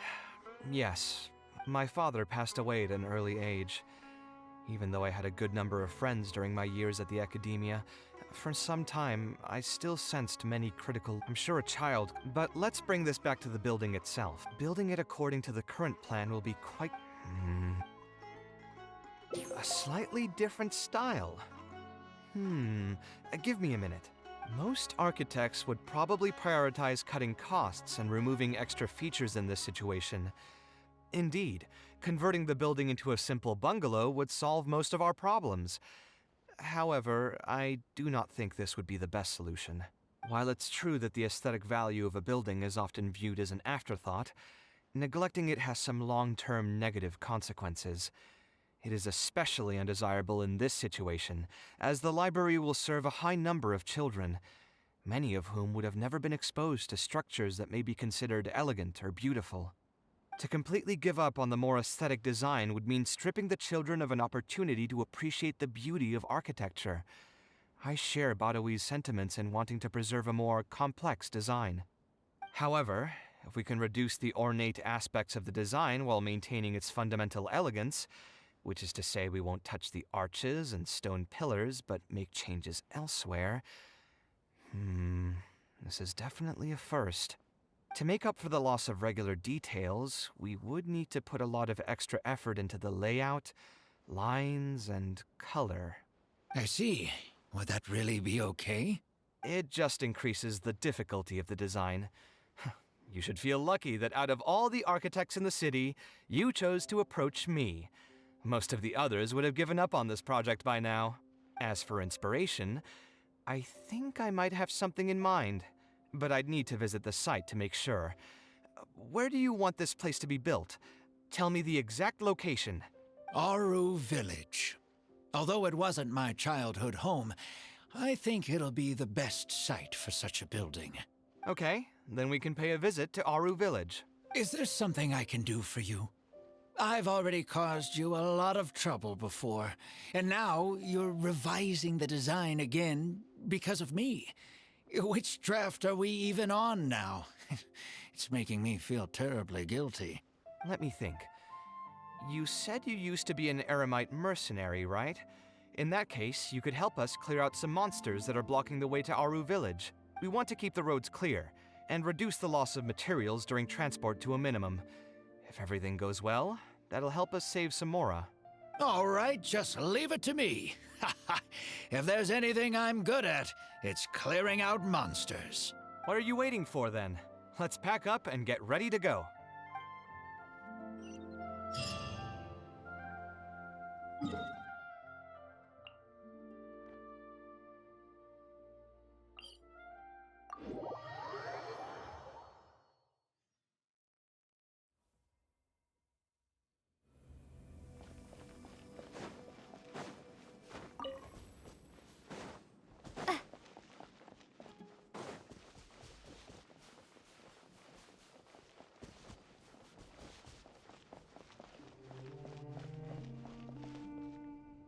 Most materials going from Caravan Ribat to Aru Village would pass through here.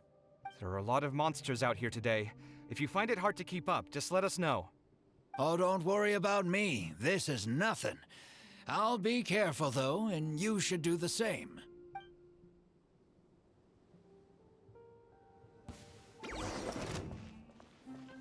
Come at me! Hyah! Let's dance. Huh. Ha! Ha! Yeah! Yeah! Ha! Ha!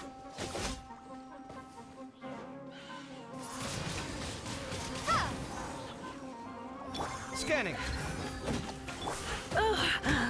My.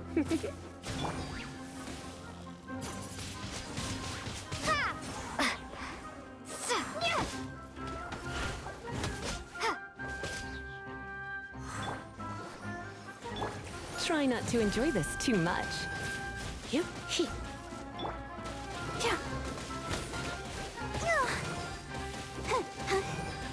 Come at me!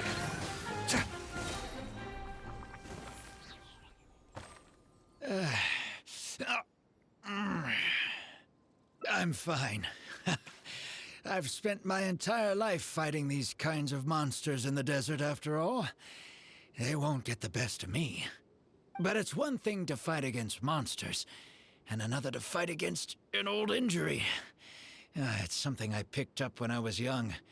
There were many fights between mercenary brigades back then, and one day someone stabbed me in the back.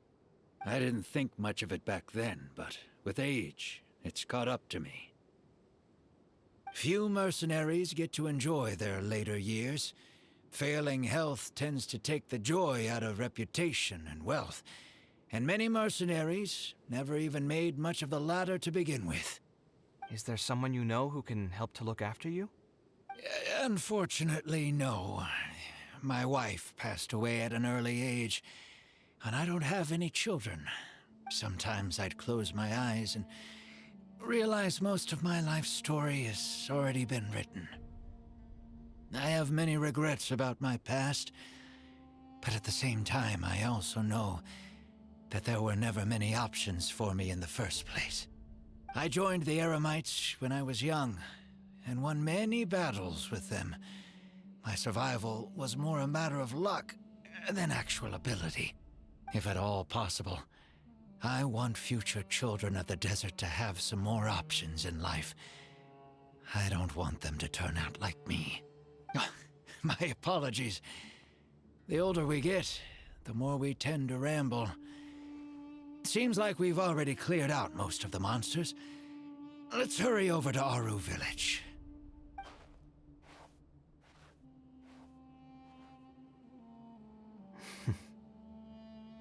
I think it's really admirable of him to spend his whole life savings on people he's never met. Maybe he's doing this out of natural kindness. A kindness that hasn't been eroded away by the struggles of his life. Perhaps. To clarify, though, I don't think I'm quite the same. Some people call me an idealist. I do have some sentiments of that general persuasion, such as wanting everyone to be able to lead a happy life. But my situation is more complex than that. In the beginning, what drove me to harbor those thoughts was less idealism and more a desire to make up for a sense of guilt. When I was young, I impulsively encouraged my father to take part in the first Inter-Darshan Championship, hosted by the Academia. He set off confidently hoping to win something for me, but failed to clinch the title. What's more, he fell into depression after the competition and requested to join an investigative research project in the desert. I never saw him again. Word has it that he got caught in quicksand. Even if other factors may have contributed to his death, the fundamental cause still circles back to me. I started doing many things in life because I wanted to make amends. Even in cases where I couldn't do something for a specific person, I still did whatever I could. I think I just wanted to make myself feel a little better. At this point, even I don't know. I've tried self-reflection, but it didn't help. I can't seem to walk away from many things that I see or hear about, even if they don't directly concern me. And I can't quite pinpoint the source of it. Maybe it's just like what those Vahumana scholars often say. It's hard for people to truly understand themselves. I could be doing things out of endless guilt, or I could be doing them out of a strong sense of empathy. It could even just be a matter of conceit. The potential motivations could number in the dozens, but the actions they result in are the same. Anyway, I suppose I don't really mind being called an idealist. They also use that term to describe my father. It seemed to carry fewer connotations back when he was around. I've known Al-Haytham for many years now, and discussed my ideology with him for nearly as long. Maybe argued is a better word for it. He told me a long time ago that no matter how strong of a swimmer you may be, you'll still get dragged under by the others who are drowning once you run out of stamina. He believes this is the fate that awaits all idealists. I still believe I should live by my ideals, and I've given him countless reasons why I think it's a good idea to do so. Perhaps my ideals are flawed, but are there really any perfect things in this world? Unfortunately, he remains unconvinced. His personality is the exact opposite of my own. If someone happens to drown next to him, he'll most likely stand on the shore and mumble something along the lines of respecting other people's fates. But as you can see, I'm not the only idealist in the world. Just as there are different seasons, there are also different people. There are many others who will continue to care about the fates of those who are not directly related to them. And when I finally run out of stamina, someone will also reach out and bring me back to shore. Someone will help me, right? Yes, I've already been helped like that before.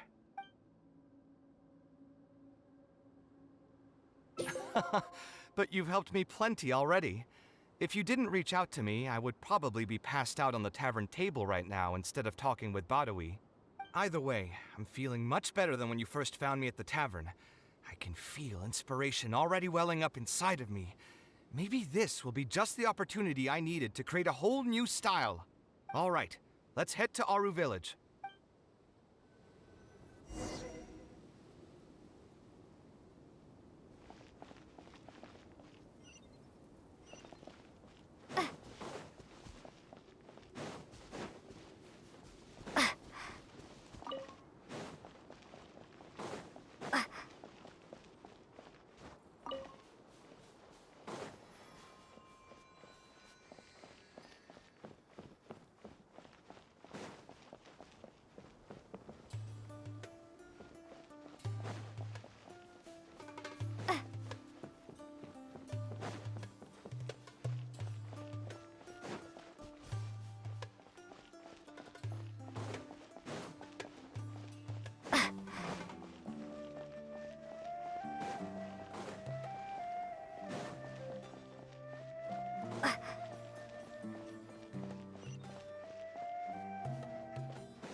Now that we're here, it's my partner's time to shine.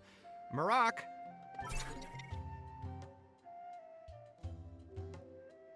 Oh, what's this? My toolbox. I built it using an ancient mechanical core. It's not too smart, but it's super useful and can help me with a variety of tasks. I'll take Marak and find a suitable location for the building. Once that is done, I'll get to work on a few designs. Traveler? Ah, you know each other? Hello. I suppose you must be Kaveh from Kasharawar. I have heard of you before. My name is Sitaria, and I'm currently the person in charge of promoting educational assistance programs here in the desert. Educational assistance programs. Then you must be familiar with the local conditions here.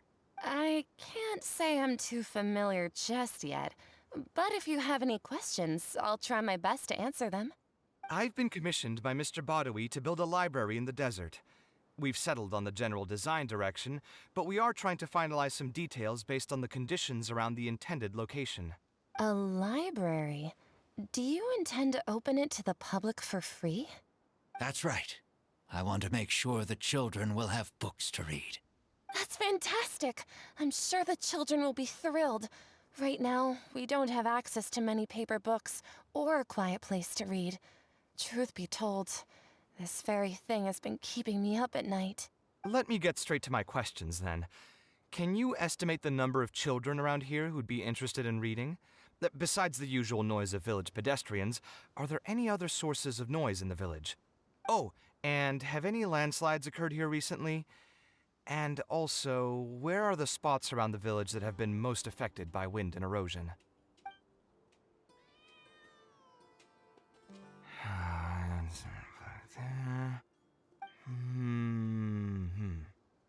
All right, that should be everything. Badawi, let's go over the budget again. We'll keep the building structure the same, but make the place a little bigger, so it'll be able to hold more people and get better natural light. The parts of the project that cost the most will be the insulation and ventilation materials.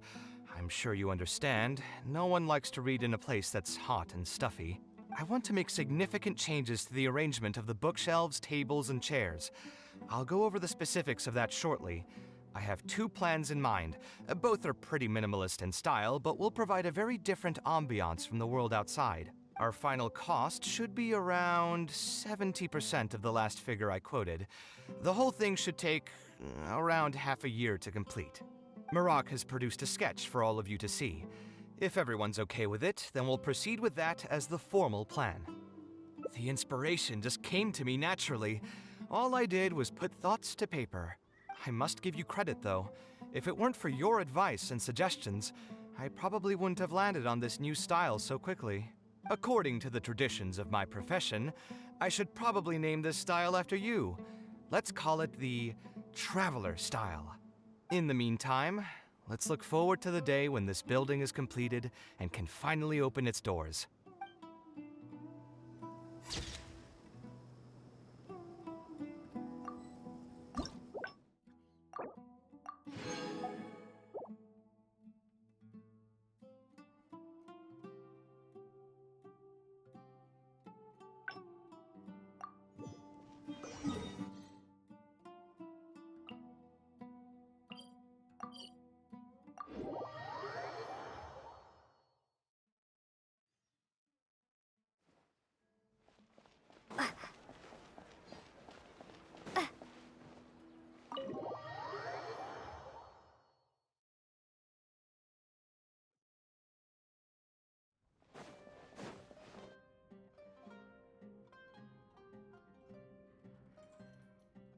Taking this commission was truly the worst decision ever. Oh.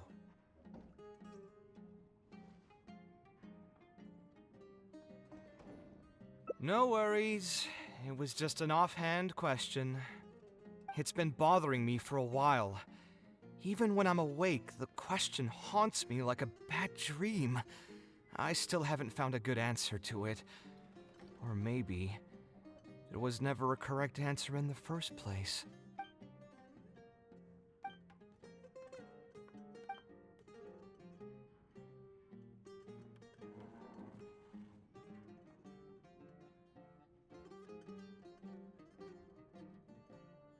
Sounds great to me.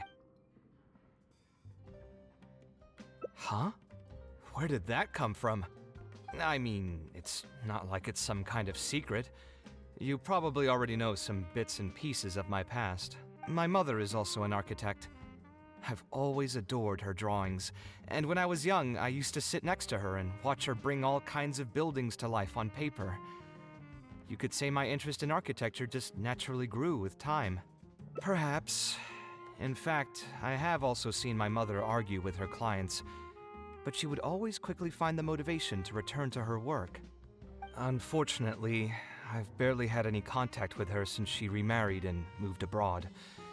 Even if I wanted to ask her about her ability to stay positive after an argument, it would seem rude to barge into her life again over something as trivial as that.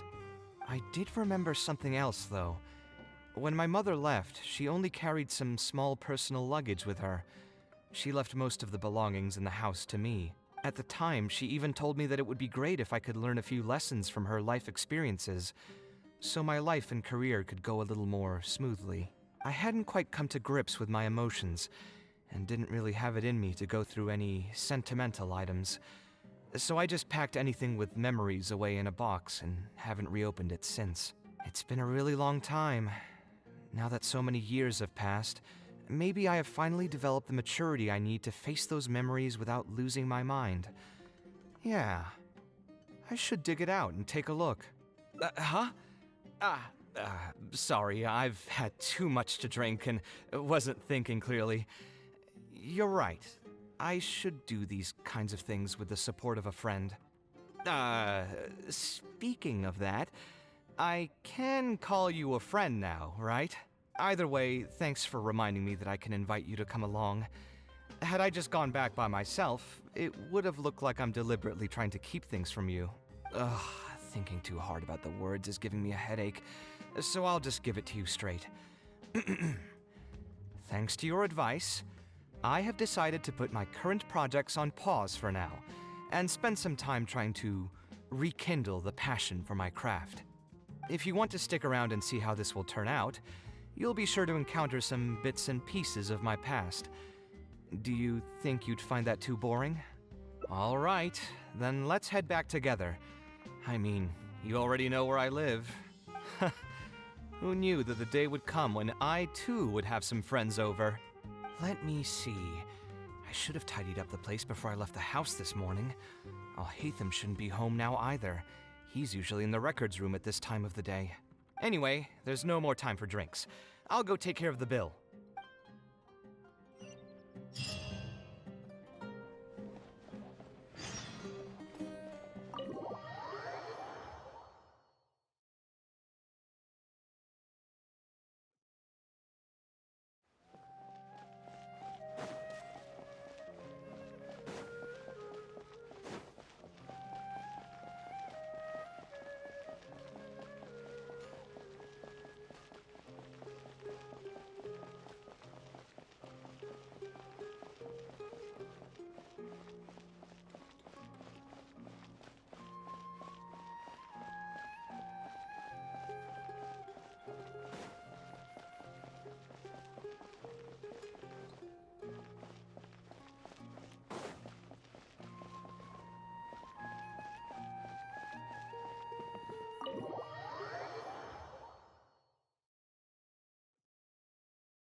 Alhaitham isn't in, so feel free to sit wherever. I'll bring out the box.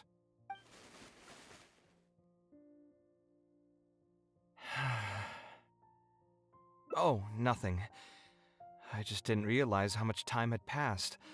The box is pretty dusty, which means it's already been a while since I've moved into this place, and many years since my mother moved to Fontaine. I'm happy for her. I hope she'll be able to find happiness there. She raised me all by herself after my father passed away. It definitely wasn't easy for her. Anyway, enough about that. Let's see what I packed into this box. What are all these things? Oh, I remember now. This is a drawing I made in Port Ormos. Obviously, I wouldn't call it anything special now, but I was less than 5 years old when I made this drawing. That's more than 20 years ago. You could say it's pretty good for a child of that age. Now that I've said that out loud, I suppose I do have some level of artistic talent, right? Criticism and self-doubt have always been a part of the artistic process. Without criticism, there can be no improvement. It's normal for me to question my abilities from time to time. I admit that I may have spent a little too long questioning myself this time around, but as you know, the heart tends to dwell on whatever it pleases. Anyway, never mind.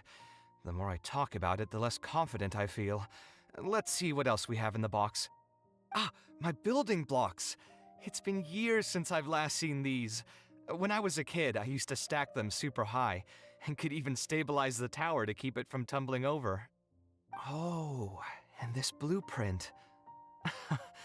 I made it by copying my mother's sketch, and the aspect ratio was horrendous.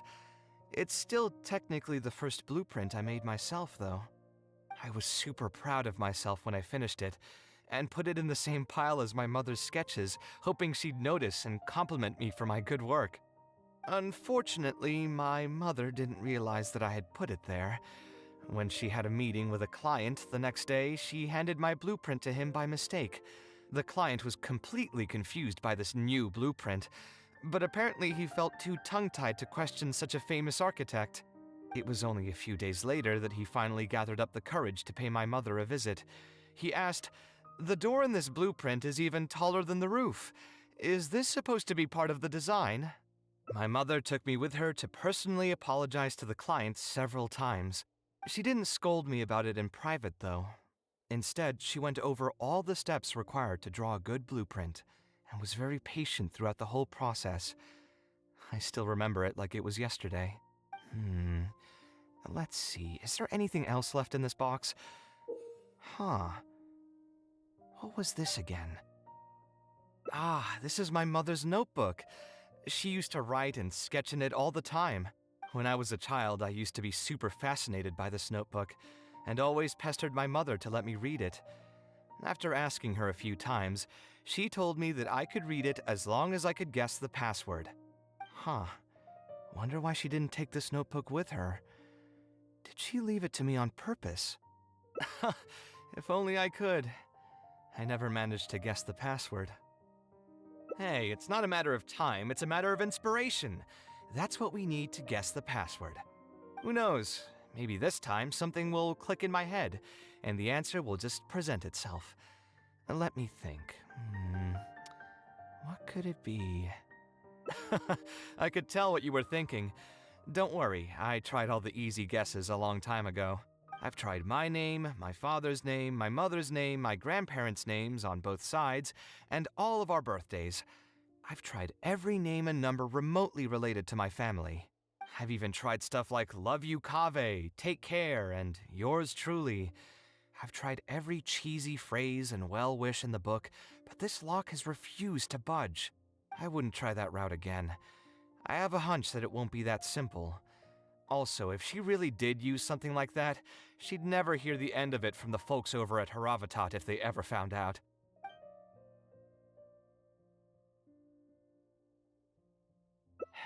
Yeah, you're right.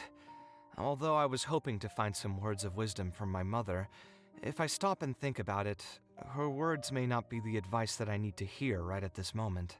Everyone's life journey is different. Traveler, you've visited many lands and met many people, so I'm sure you've run into situations where some advice wasn't exactly suitable for the situation at hand. Ah, I just got an idea though. If I want to rekindle the creative passion that I had before, instead of trying to unlock an old notebook, why don't I take a walk around the parts of town that had changed my life? What do you think? I'm glad you agree. Then let's start by taking a quick stroll around the academia.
Of all the places in the academia, I remember this one most.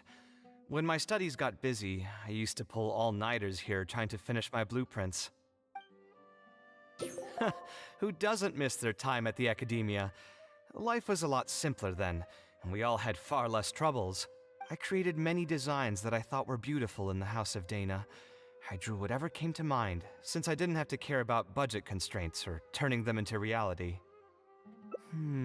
If I had to give a reason, it'd probably be because I like the ambiance here. The academia also had a rule that allowed scholars to annotate any physical books they came across. As a result, the books here are chock full of scholars' wisdom across many generations.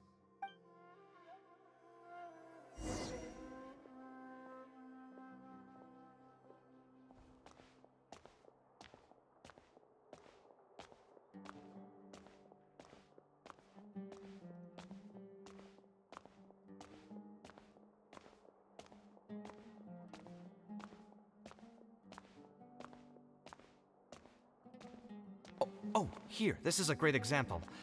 This book, History of Ancient Sumeru Architecture, contains some analysis that I did many years ago. Huh? Why is Alhatham's handwriting also in here? When did he ever read this book? I guess it's probably from when we worked on that research project together. Anyway, he probably never cared to tell you this, but the House of Dana is where Alhatham and I first met. I came here to do my homework, and saw him sitting by himself next to that row of bookshelves. A group of Haravatat scholars were chatting near him, but he looked as if he was too lazy to join them. There was a pretty stark difference between him and all the rest of them. It was my fault for feeling bad for him. I thought he must have gotten into some kind of trouble and went over to ask if he needed anything, not realizing that... Not realizing that you were in fact the one in a whole heap of trouble? Alhatham? Why are you here? The House of Dana is a public space. Anyone can come here, no? But shouldn't you be at the records room at this hour? You're not here to watch me make a fool of myself, are you? You think I would derive amusement from watching you fall into depression over your life's various troubles? If that's the case, then I suppose I must have been entertaining myself for years. I came here to pick up a few files. If your voice hadn't managed to get through my soundproof earpieces, I probably wouldn't have noticed you. All right, I admit I was probably overreacting just now. Probably not when he's right here with us. As his senior, I shouldn't try to tarnish his reputation. There was nothing embarrassing or shameful about it. When I was still a student at the academia, I once collaborated with Kaveh on a research project. A collaboration is usually beneficial for all parties, but due to issues with our personalities, we ended up going our separate ways before completing the project. We had a number of differences, and they remain unresolved even today. But there's no point going into that right now. The more important question is, why are you at the House of Dana? As a senior scholar, isn't it my responsibility to offer my friend a quick tour and explanation of the academia's architecture? I see. Then let me guess. Your next stop will be the pavilions around Razan Garden? Our famed architect sure loves showing off that corner to all his friends. Oh, and Kaveh, a lot of the books you annotated have been moved to the innermost section of that bookshelf over there. You'll have to dig them out yourself if you need to find them. Huh? But why would you know that? Don't tell me you finally had an epiphany and realized that there's great virtue in respecting your elder's work. Sure, if that will give you some self-confidence. Leave any words of thanks you may have to the ex-Grand Conservator. The last time he was here, he was complaining that he had received reports from current students. The main grievance being that the annotations are too long and difficult to read. As a result, the books you annotated have been moved to the back shelves. What? But all of my annotations were extremely important. Instead of reporting me, they should have been thanking me for my service. The notes that I took, they couldn't have asked for a better analysis of those books. Okay, just you wait. I'm going to fix this right now. I'll dig all the books out and return them to the proper shelves. Oh, We'll wait. Anyway, you were about to say he's feeling a bit down? Put through the ringer. What an interesting phrase. I assume he used those exact words himself. He probably did suffer quite a bit, that's true. He always spends a lot of time editing his proposals, with the goal of satisfying as many of the client's preferences as possible. But the satisfaction of one client will not translate to general satisfaction with his work. Many problems in life can only be solved by a fundamental change of attitude. As the leading genius of Ksharawar, Kaveh should have both the right and the confidence to reject any unreasonable demands. There are plenty of architects in Sumeru who are inferior to him in skill, yet far more irascible in temperament. What's more, there are plenty of people who look up to such individuals as paragons of staying true to one's principles. Clearly, his predicament is inevitable, since he holds other people's feelings as more important than his own. Of course, each person is different, and we should respect the paths that they have chosen for themselves. Admonitions will serve no purpose. People tend to succumb to familiar pitfalls, and this is especially true for those who believe it's their duty to carry more burdens on their shoulders.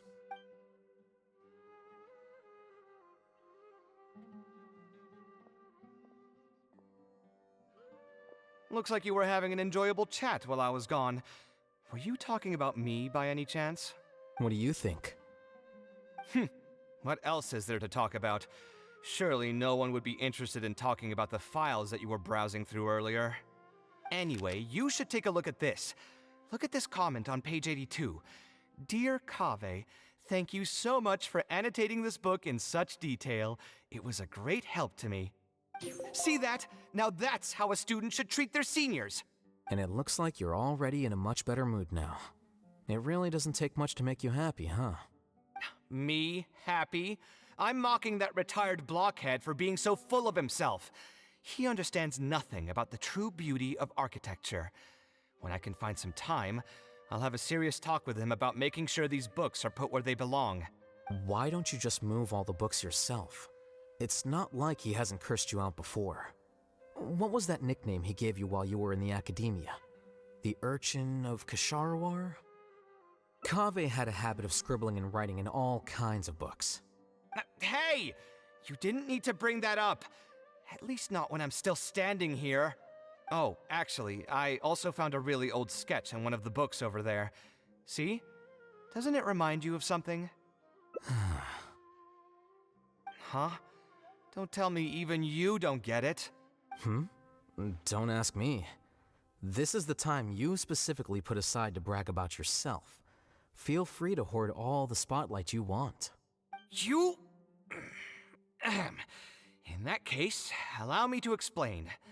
Although this sketch is a little abstract, you can plainly see from the road plans that this was an original concept for the expansion of Port Ormos. We can also plainly see that the designer was a huge fan of this project.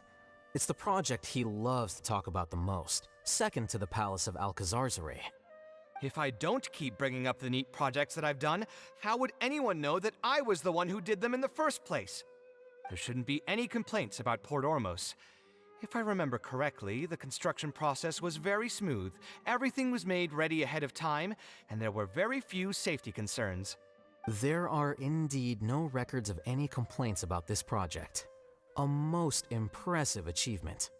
See? What did I tell you? Come on, let's take a stroll through Port Ormos next. I'll tell you all about the designs I made for the place. No need.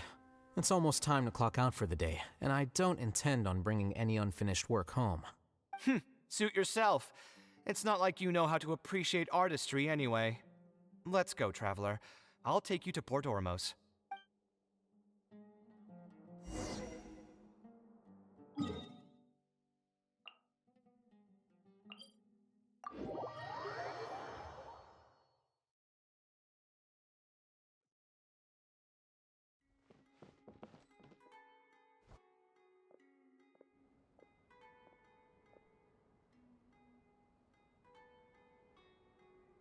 Port Ormos. No, I didn't design any one specific building. Most of my work here concerned structural renovation. Port Ormos had already existed since I was still a young child. It wasn't as large as it is now, though. It only came to its current size after a sizable expansion. I was part of that project. The arch bridge over there, for example, that was one of my designs. When I was first tasked with the project, I decided to reference the growth patterns of nearby trees to split Port Ormos into 2 levels. My goal was to improve the overall utilization of space. We ran into a lot of issues during construction, but thankfully, we were still able to achieve the original vision. Residents can now behold all the ships entering and leaving the harbor from the vantage point of the bridge, while visitors can recognize the site of Port Ormos from a long ways away. I was still young and new to the trade back then. I could hardly believe that an idea in my head could become reality and remain in the world for many years to come. The true cornerstone of the creative process. The point about the design that will be ultimately used to judge its true worth. It was the first time that it became crystal clear in my mind. Once built, a building will continue to stand. Countless people will see it, and countless more will step inside it. Its final worth, whether it's good or bad, will be assessed by the countless generations of people that interact with the building during their lives. You think so? I'm glad to hear that. But even with this project, I still had one small regret. My budget was tight, and I was unable to use the higher quality timber I had originally intended for the design. I knew that some concessions on aesthetics would be needed as soon as I agreed to a proposal that prioritized the practical functions of the project. Us creative types know better than anyone that most projects cannot be completed without a few regrets. Even the Palace of Alcazarzare was not perfect. Yeah, you're right. I should learn to look toward future opportunities and believe that any regrets I have can be overcome in time. We've spent long enough here. There's still one last place I want to go, but it's a little far. Would you be interested in a quick trip to the desert? Great. Most of my projects over the last few years have had something to do with the desert, partially because there's a special place there that I often visit. This is a rare opportunity, so why don't you come along and see it for yourself? If you ever feel down, maybe you'll be able to go there and feel better too.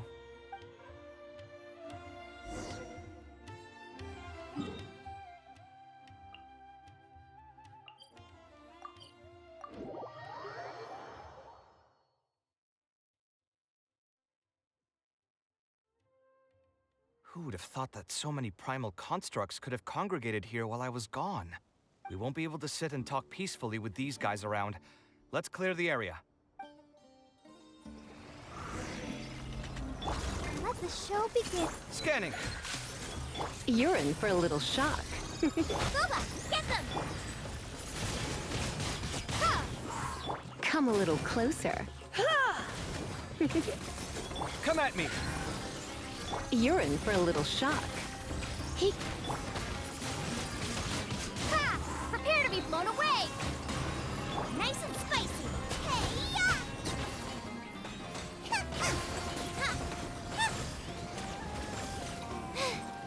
Now I got stomach.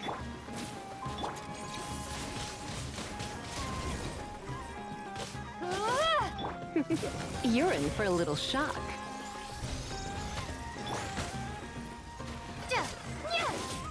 Scanning!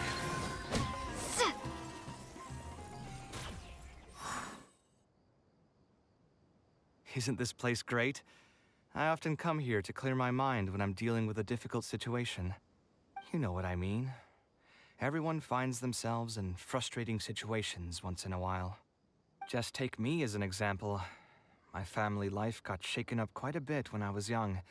I struggled in school, and I got into a huge pile of debt building the Palace of Alcazarzare.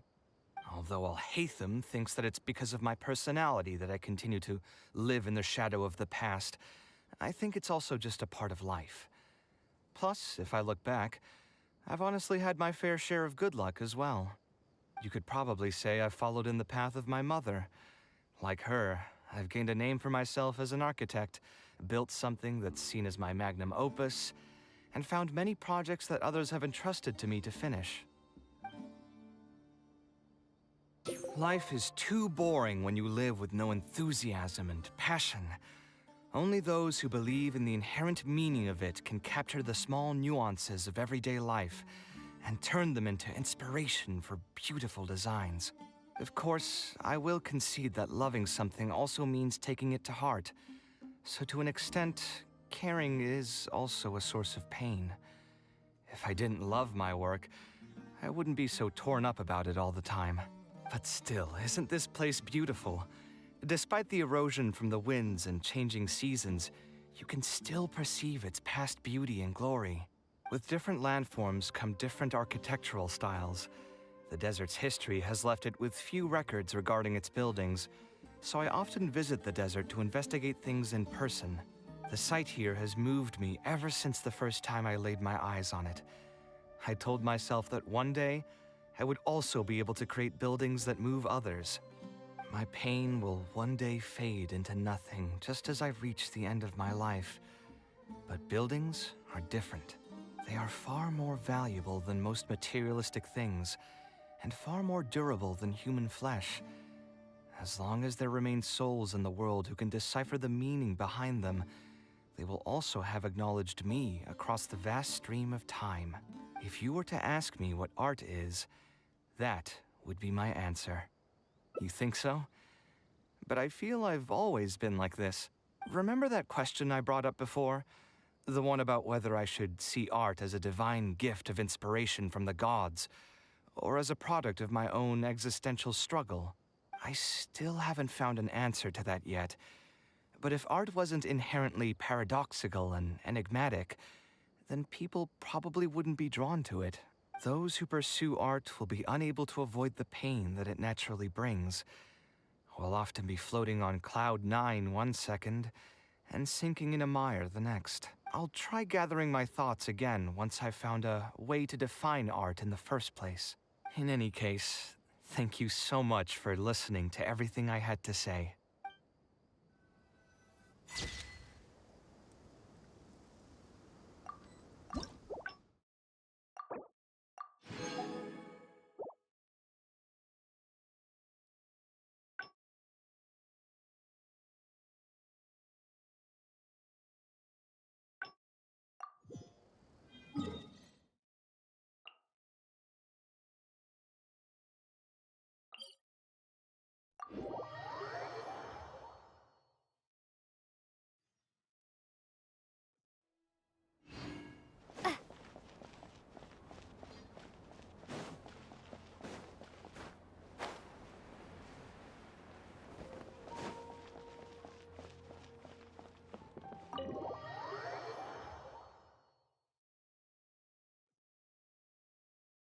Alhaitham isn't in, so feel free to...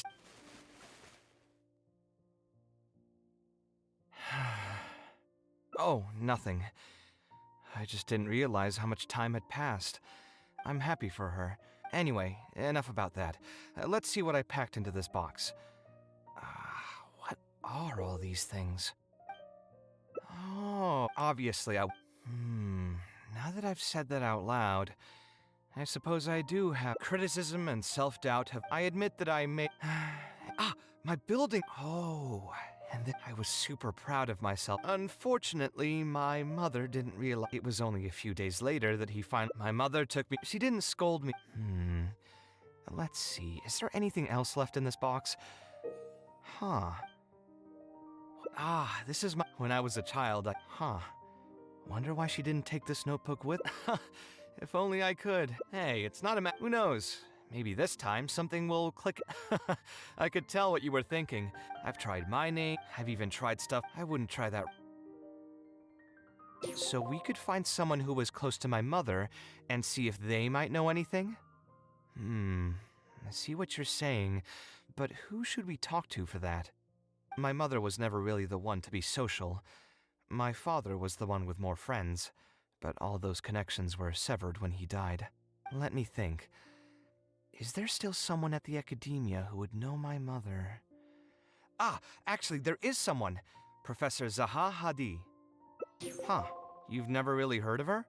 She's a famous Gasharwar scholar and leading expert in formal garden design. My mother studied under her as a student many years ago. Professor Zaha Hadi published many works during her career, so I was able to learn a lot by studying her essays. If there's anyone who still remembers my mom, it'd be her. She's older now and is no longer teaching at the academia. But if I remember correctly, she spends most of her time around the Bimarstan area. Let's go take a look. We might run into her if we're lucky.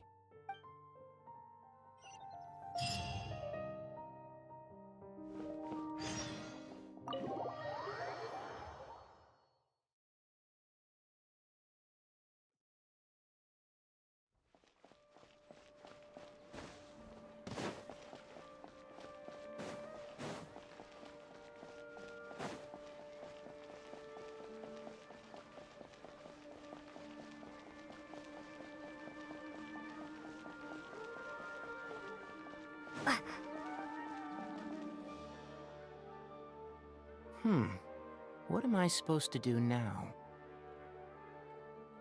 Forget it. I'll just head back. Tainari, what are you doing here? Oh, it's you. Good to finally see you again. I came into the city to buy some experiment reagents, hoping to bring them back with me to Gandharvaville. But as soon as I got here, I noticed someone banging on Cyrus's door. You've all heard of Cyrus, right? He's an ex-sage and Cyno's adoptive father. I was thinking about going over to ask what's happening. That granny over there may appear old and frail, but her vocal cords certainly sound loud and healthy as ever. Granny? Yeah, she's just over there. You can go check out the situation yourselves in a moment. Kaveh, were you at the tavern? I had a quick drink or two. Can you still smell the alcohol? Drinking in broad daylight. Really? You want to pass out by the road and get run over by a sumpter beast like some mindless fungus, huh? And you, traveler? You didn't try to stop him?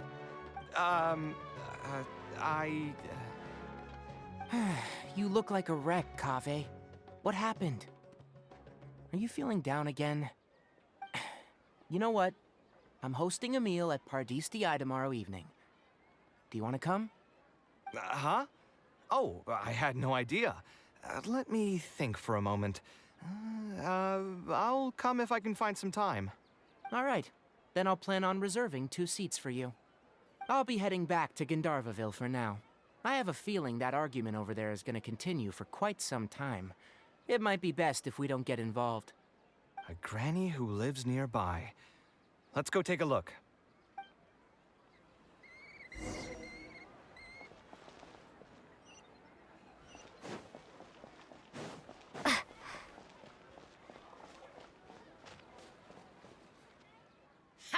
So, plan on keeping yourself locked in there, huh?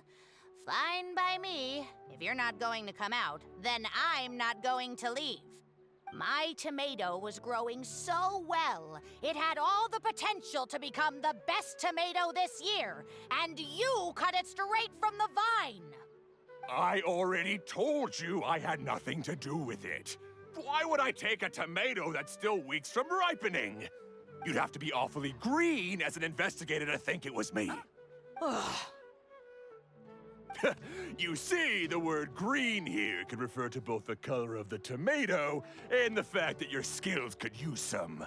Enough nonsense! Just come out and face me, you coward! You're out of your mind. If I've actually done something wrong, then get a mantra and pull me out by force, why don't ya? Oh, why you? Professor Zahahadi? And who are you? Oh, Kaveh. Fancy seeing you here. How long has it been? Come on, get over here and let the professor take a good look at you. Not bad, not bad. You've grown taller again. Professor, what's going on here? It's no big deal, really. A few of us old scholars got bored in our retirement and decided to put together a vegetable growing competition. At the end, whoever loses will have to go up on stage and do a performance for the winners. Which brings us to our current predicament.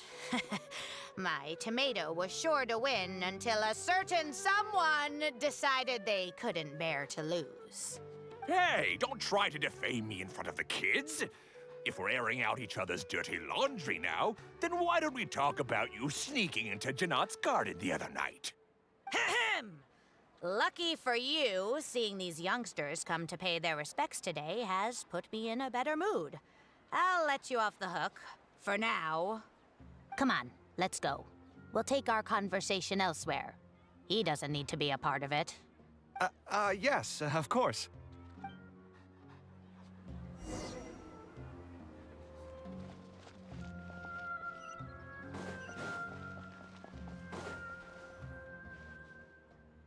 Is Faranak still doing well? Yes, as far as I know. She left for Fontaine some time ago and started a new life for herself. She's still doing work related to architecture, though. Ah, yes. I did hear about that. Did that upset you at all? No, not at all. She's already sacrificed a lot raising me as a single mother. That's good to hear. Your mother did struggle quite a bit those few years. It's probably a good thing that she found a new place to call home. Sometimes I wonder if things were harder for her because she was so beautiful. People were always drawn to her beauty first, only to realize she had a sensitive and vulnerable heart underneath. She was still quite young when she first joined my class as a student.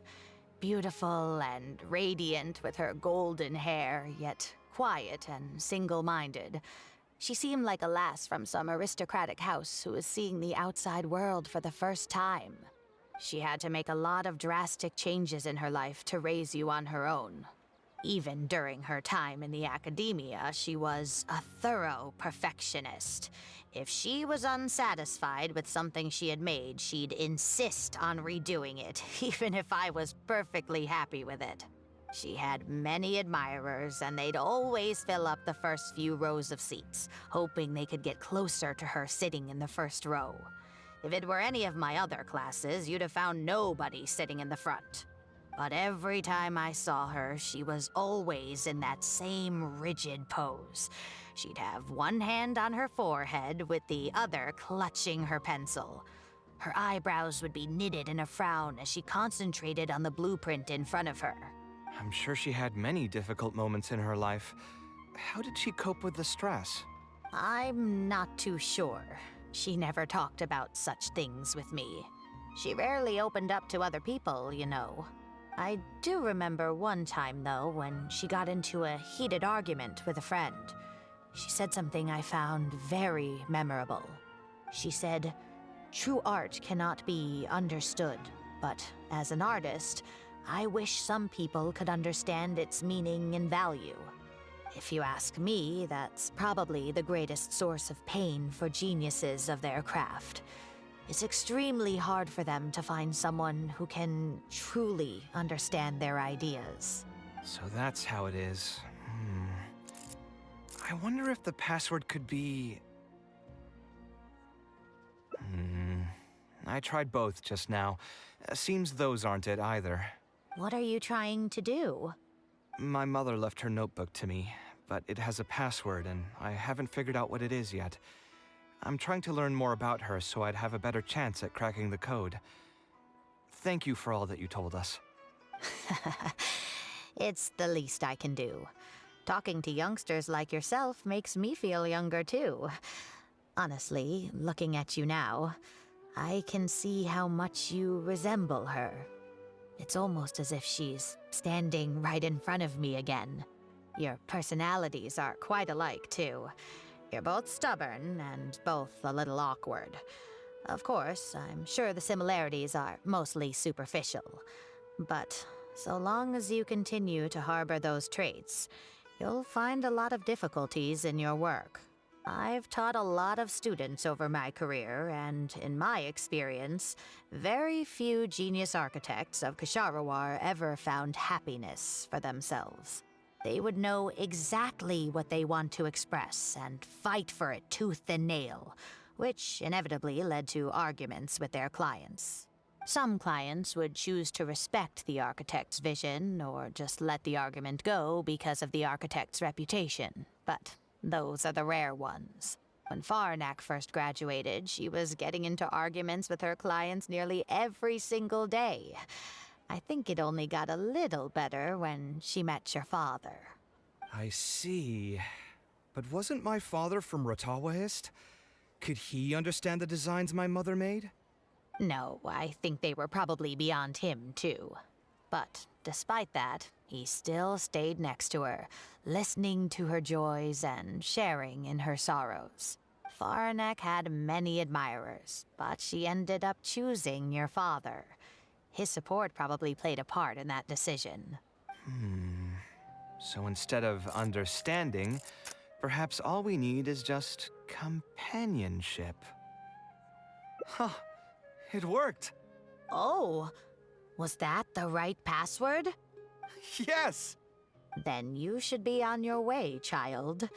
Find a quiet place and see what she wanted to say to you. Being the awkward person that she is, I suppose there were many things that Faranek could never say out loud. Instead, she probably left them in her diary, hoping that they would make their way to you one day. If you're ever in a mood to chat again, just come and find me here. You're always welcome to discuss architecture topics with me as well. Thank you so much, Professor. There's no need to be so formal. I'll let you kids go. It's time for me to take another stroll around the vegetable garden. I wonder what my mother could have written about. They all say Zaha Hadid's class is the toughest, but I think it's actually not too bad. On the other hand, though, structural mechanics is definitely a pain, no matter how you try to approach it. I doubled down and managed to get through it in the end. I met someone special. At first, I didn't think much of him, but now, I feel very happy whenever I get to spend time with him. We decided to name our son Kaveh. I don't think a younger me would have ever imagined forming such an intimate bond with another person. Back then, I lived only in the shadow of myself, as well as that of the dream in my heart. The bad news came.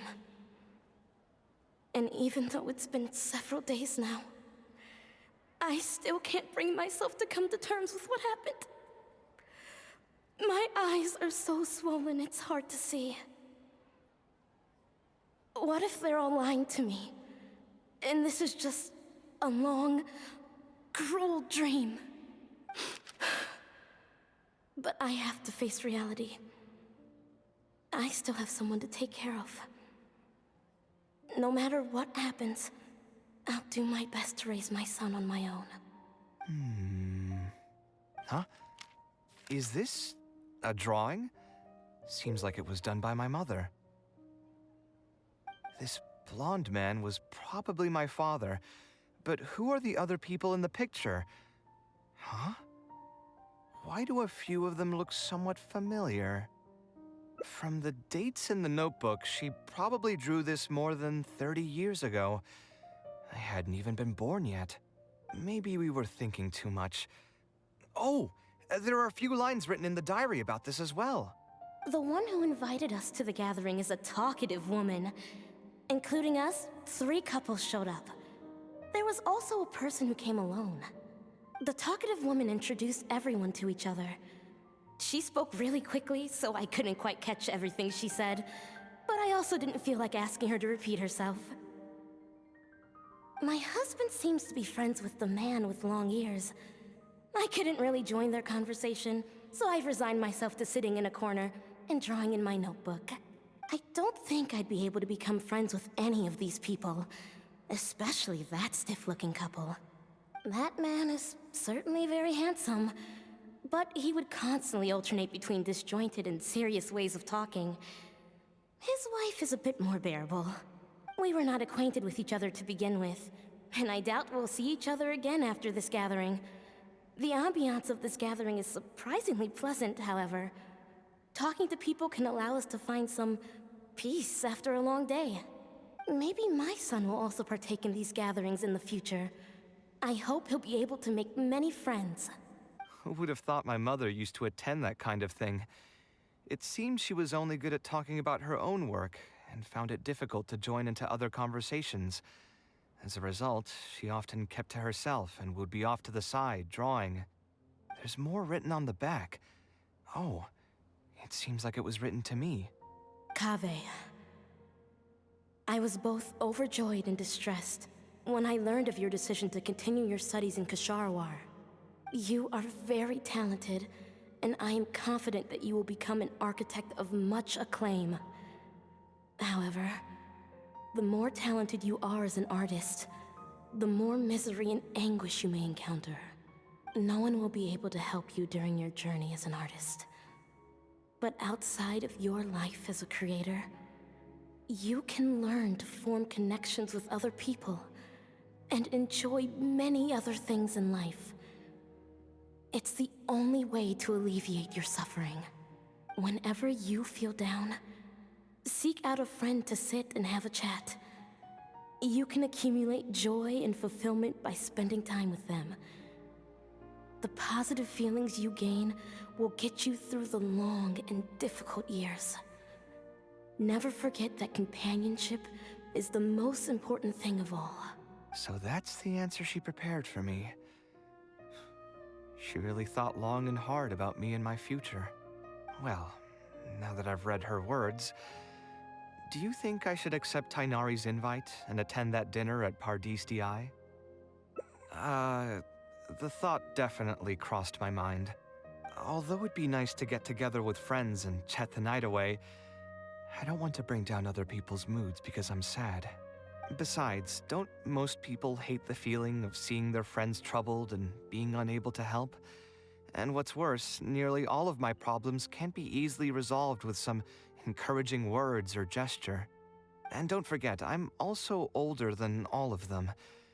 As their senior, I should appear to be a bit more responsible.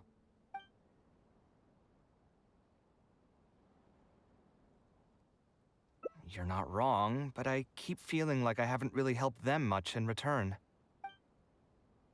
Wait, do you mean it? You're not making fun of me, are you? I've gotten so used to sarcasm that I can't tell what's genuinely a compliment anymore. Wait, by fun, did you mean... You know what? I'm not going to overthink it. I'll see you tomorrow at Pardis Di.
Alhaitham also got my invite, right? Will he be coming to join us? That guy? He's never been a fan of social gatherings. I wouldn't get my hopes up if I were you. Are you sure? All right then. I guess we won't wait for him. Yeah, let's go. I mean, maybe we should give him a little more time. We can keep chatting for a while longer. Oh, sure. You still haven't told me, what's the occasion for getting us together here at Pardis Di? We're celebrating the end of the first phase of Kale's studies. I wanted to thank you all for the help you've given her along the way. Then where's Kale? She said she wanted to show everyone a bit of what she's learned, so she's still doing some last-minute prep at home. She'll be here shortly.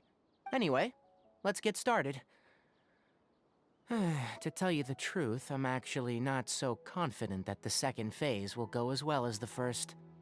The curriculum will become a lot more involved, and I'm worried that she won't be able to get through all of it. I was hoping we could brainstorm about it together before she gets here. I knew this wouldn't be just a simple free dinner. Is that why you also invited Alhaitham? Yes. I thought it would be good if we could all put our heads together about this. Anyway, let's take a quick trip down memory lane.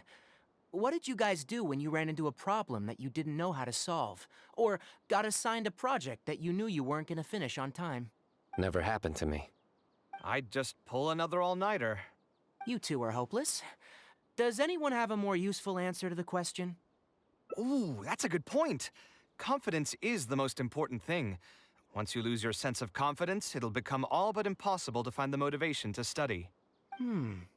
This could be a potential direction. I have already redesigned the literacy curriculum, and I was originally hoping to ask Alhaitham for his opinion, but... It's very simple. Instead of focusing on the amount of material you would like to teach, focus on the amount the student would be able to remember. Wow, you actually showed up. I could probably count the number of times you've actually come to gatherings like this on just one hand. It's still more than the number of times you've managed to get a proposal approved on the first try. As long as you're still aware. So, what made the difference this time? Are you looking to drink your sorrows away with some friends? That's your purpose for being here, not mine. Don't project your ways of thinking onto me. So you're saying the only reason you came is to help Tainari with his brainstorming? Precisely. Kale will have a long road in front of her. Hey, just to get one thing clear. Even if Kale manages to make her way to the academia, we cannot let her enroll in Haravatat. Kasharawar is obviously the best choice for her. She's been a trainee forest ranger for so long, she'll definitely be good with her hands. What are you saying? Spontamad is the better choice. It's where I graduated from, after all. Then what about Amorta? That's the Darshan her master actually graduated from. There are only 2 other Darshans left. We might as well select all of them on her enrollment application. I'm trying to have a serious discussion here. Traveler, you aren't associated with any of the 6 Darshans. In your opinion, which Darshan would be the best choice for Kale? Well said. Agreed. And my goal in inviting you here was to gather some thoughts on the execution of this second phase. Phase 2 far exceeds Phase 1 in both curriculum complexity and the speed of instruction. I hope Kale has prepared herself for what is coming. Hey, what are you thinking now? Please don't tell me you're planning on lending her those abstruse books from your home library. Actually, I was thinking about lending her a professions guide. I'll make sure to write, "Don't become an architect" on the front page of that. You're right, I can't deny that. Is there another phase after Phase 2? What's the ultimate goal of all of this? Are we trying to prepare her for a job in the academia? We don't need to think that far ahead. Hold that thought, though. I think my vegetables are done. I'm telling you, that client had no idea what he was talking about. No matter what I did, he had something bad to say about it. Have you considered finding another client? They're all the same. I haven't had a good night's sleep for months now. Who do they think they are, ordering me to alter my design over and over again just because they have some Mora? It's too late now to change careers. You might as well try to find some joy in the pain. Besides, you'll be getting up in the middle of the night to make edits to your own design even when the client doesn't request it. No. That's not true. Cheer up, Kaveh. I'll tell you a new joke. We'll save that for the end, Sino. You can keep it to yourself until then. Whatever. I'm not going to use my brain anymore. Let's drink tonight to our heart's content.